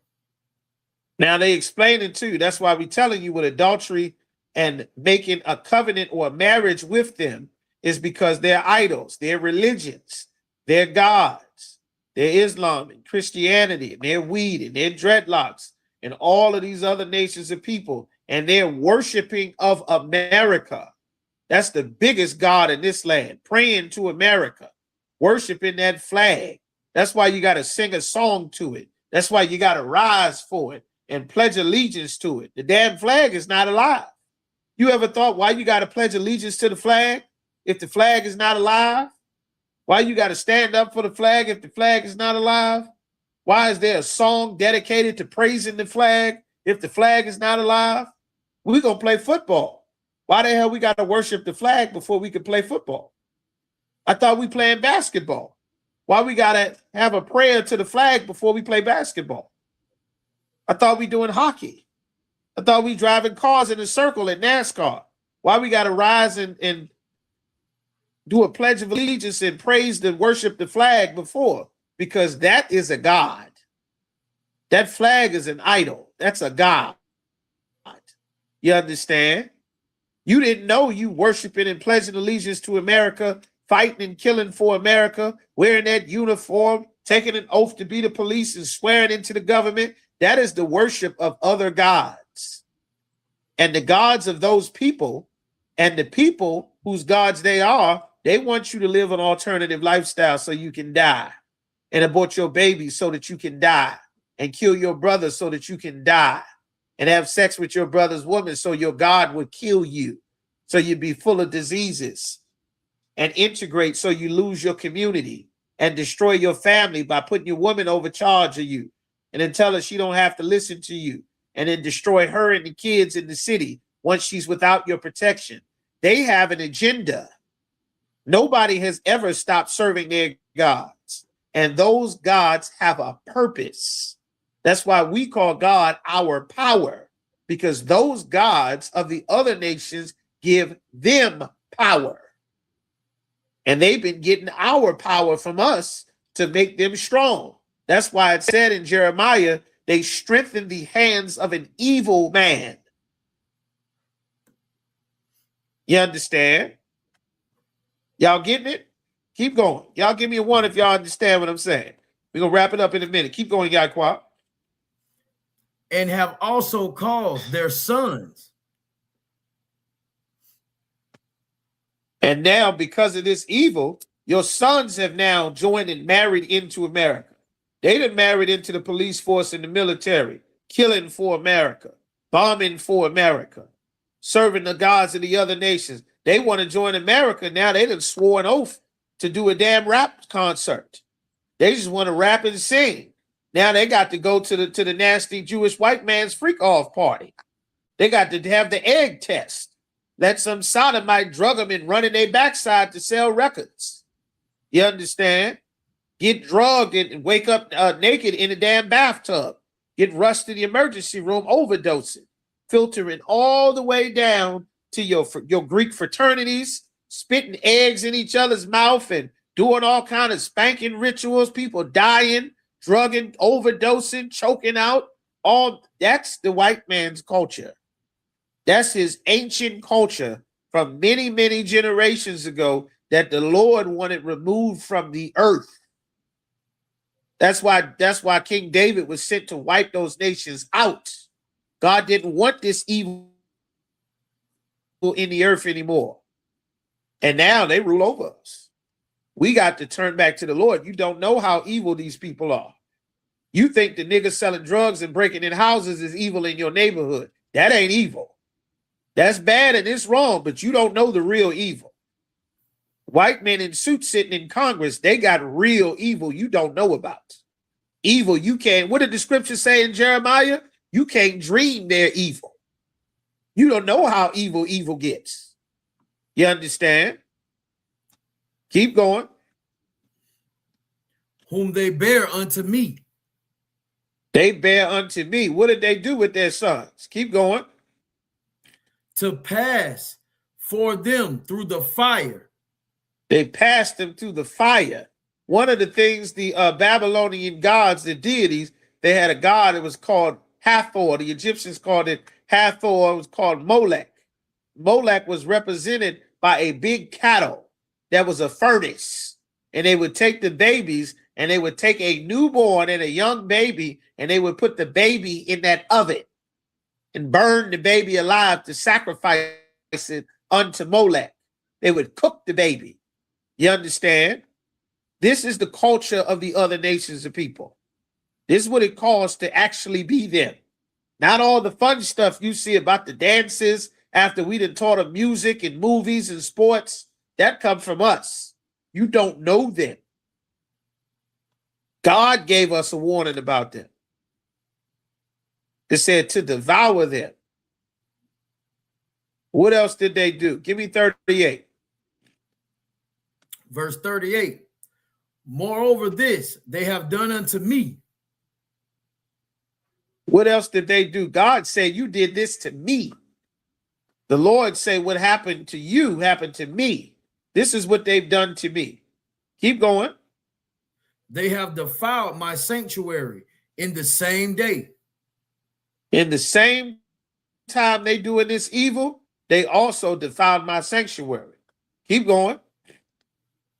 And have profaned my Sabbaths. They done terrible things on my Sabbaths. They didn't care about keeping my Sabbaths. That's why most of our people believe the Sabbath day is Sunday, because for so many generations, we chose these other nations of people and not the Most High. Now we don't even know what the Sabbath day is. You think you're serving God on Sunday. That's why after you finish so-called serving God on Sunday, you're tired, you're empty, you're drained, you got a sense of dread about the week getting ready to start. You feel terrible Sunday afternoon, Sunday night. The reality is Sunday is the first day of the week. The Sabbath day, God made Saturday the best day of the week. Everybody want to do everything on Saturday because God knows better. You understand? Keep going. Verse 39. For when they had slain their children to their idols. These idols required of us to kill our children. Keep going. Then they came the same day into my sanctuary to profane it. Then they went on ahead and came like they didn't just finish killing their kids. They figured we could serve all gods. We could take on all customs. We could do a little bit of the Lord, a little bit of this, a little bit of that. God is cool with it. God, this is their God loves everybody spirit. That spirit didn't just come out of nowhere. It was an evil spirit then. It's an evil spirit now. Keep going. And lo. Go ahead.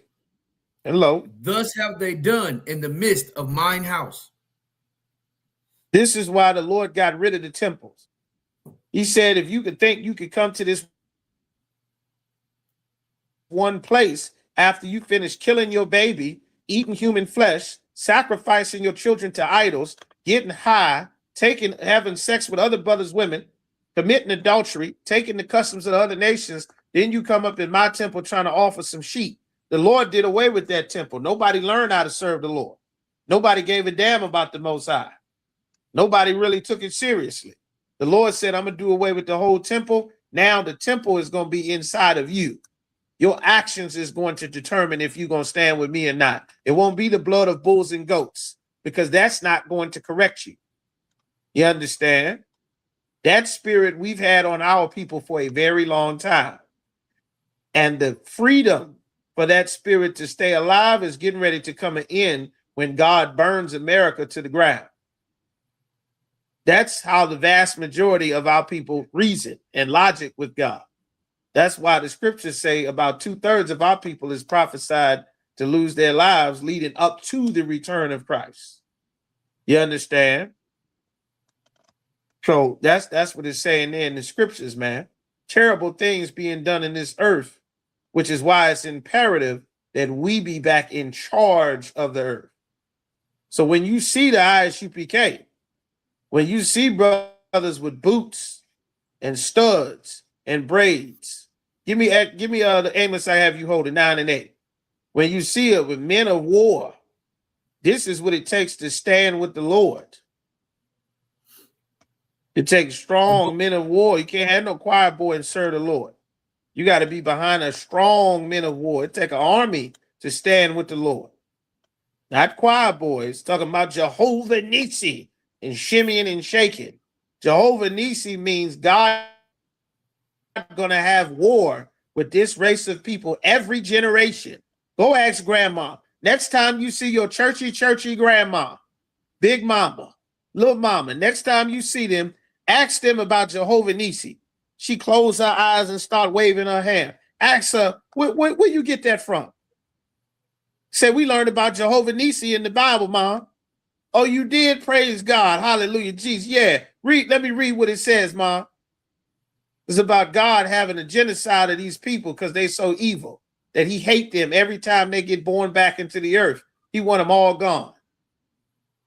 Did they tell you that in church, Mom? Big Mama gonna say, who wrote that Bible? Not my Bible, not my Jesus. Jesus said he's still in line with the prophets and the law that God said in the Old Testament. He didn't do away with them. You understand?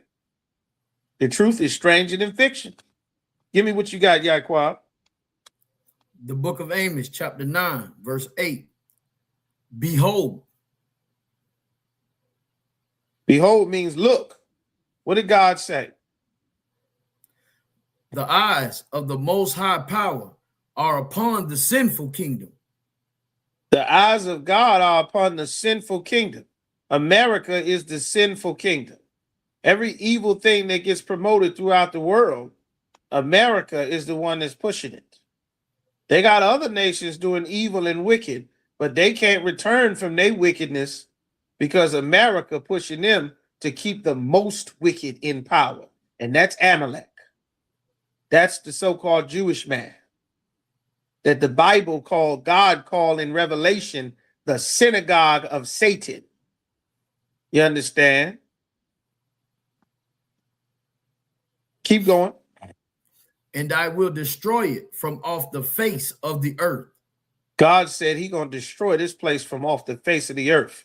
You won't be able to find anything. America would just be a huge pit of sand. Like you go in the Middle East, you look at the Middle East and those pictures in the desert, you be like, damn, why would the Lord just create all this sand? It wasn't always sand. It didn't used to just be sand like that. That's how America is going to be. That's how America is going to be. It's going to be sand. America going to be like Saudi Arabia, just sand everywhere. The ashes of buildings. New York, just ash. Philly, just ash. Las Vegas, just ash and sand. Hollywood, ash and sand. Florida, ash and sand. Orlando, ash and sand.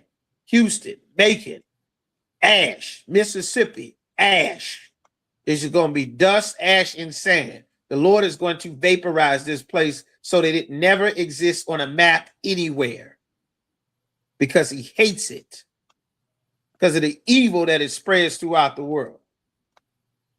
And most importantly, because of the evil that it has done to the children of Israel. That's why Christ has to return with 200 million UFOs, the armies that are in heaven to deliver us. You understand? But you, brothers and sisters, have been trained and taught and well prepared for what is to come. And Lord willing, he multiplies so many much more of you before the Lord pulled a curtain up on this place, because it looks like it's coming fast. Who knows? All right. All right. So let's go ahead and end it. Give me Luke chapter 1, verse 71. Get y'all up out of here. The water y'all hanging in. Everybody make sure you hit the like, hit the share, subscribe. Take a moment to hit that like if you've not done so already. Make sure you pay your Passover fees. Pay your Passover fees. Book your hotels. We're going to be in the Lord's 57th annual Passover in Houston, Texas, in H-Town, Texas land, Old Mexico. You understand? We going over there that way. All right. Read what you got, Yaquab. Come. The book of Luke, chapter 1, verse 71. That we should be saved from our enemies. That we need to be saved from this enemy. It takes salvation to get free from this enemy. People used to say, you don't like it here? Go to Africa. Go back. The white man just brought troops into Nigeria. It's United States troops in Africa getting ready to go to war in Africa right now. United States troops getting ready to invade South Africa. They in Nigeria right now. They in South Africa getting ready to go and bomb them again right now. You understand? They in West Africa. They in East Africa. They going to war with the Somali pirates. They in Yemen, in Oman, in the South China Sea, in the Arab Sea. They preparing for Iran. They in the China Sea, ready to get it on to defend Taiwan. They done sent soldiers to Norway, still planning on taking Greenland.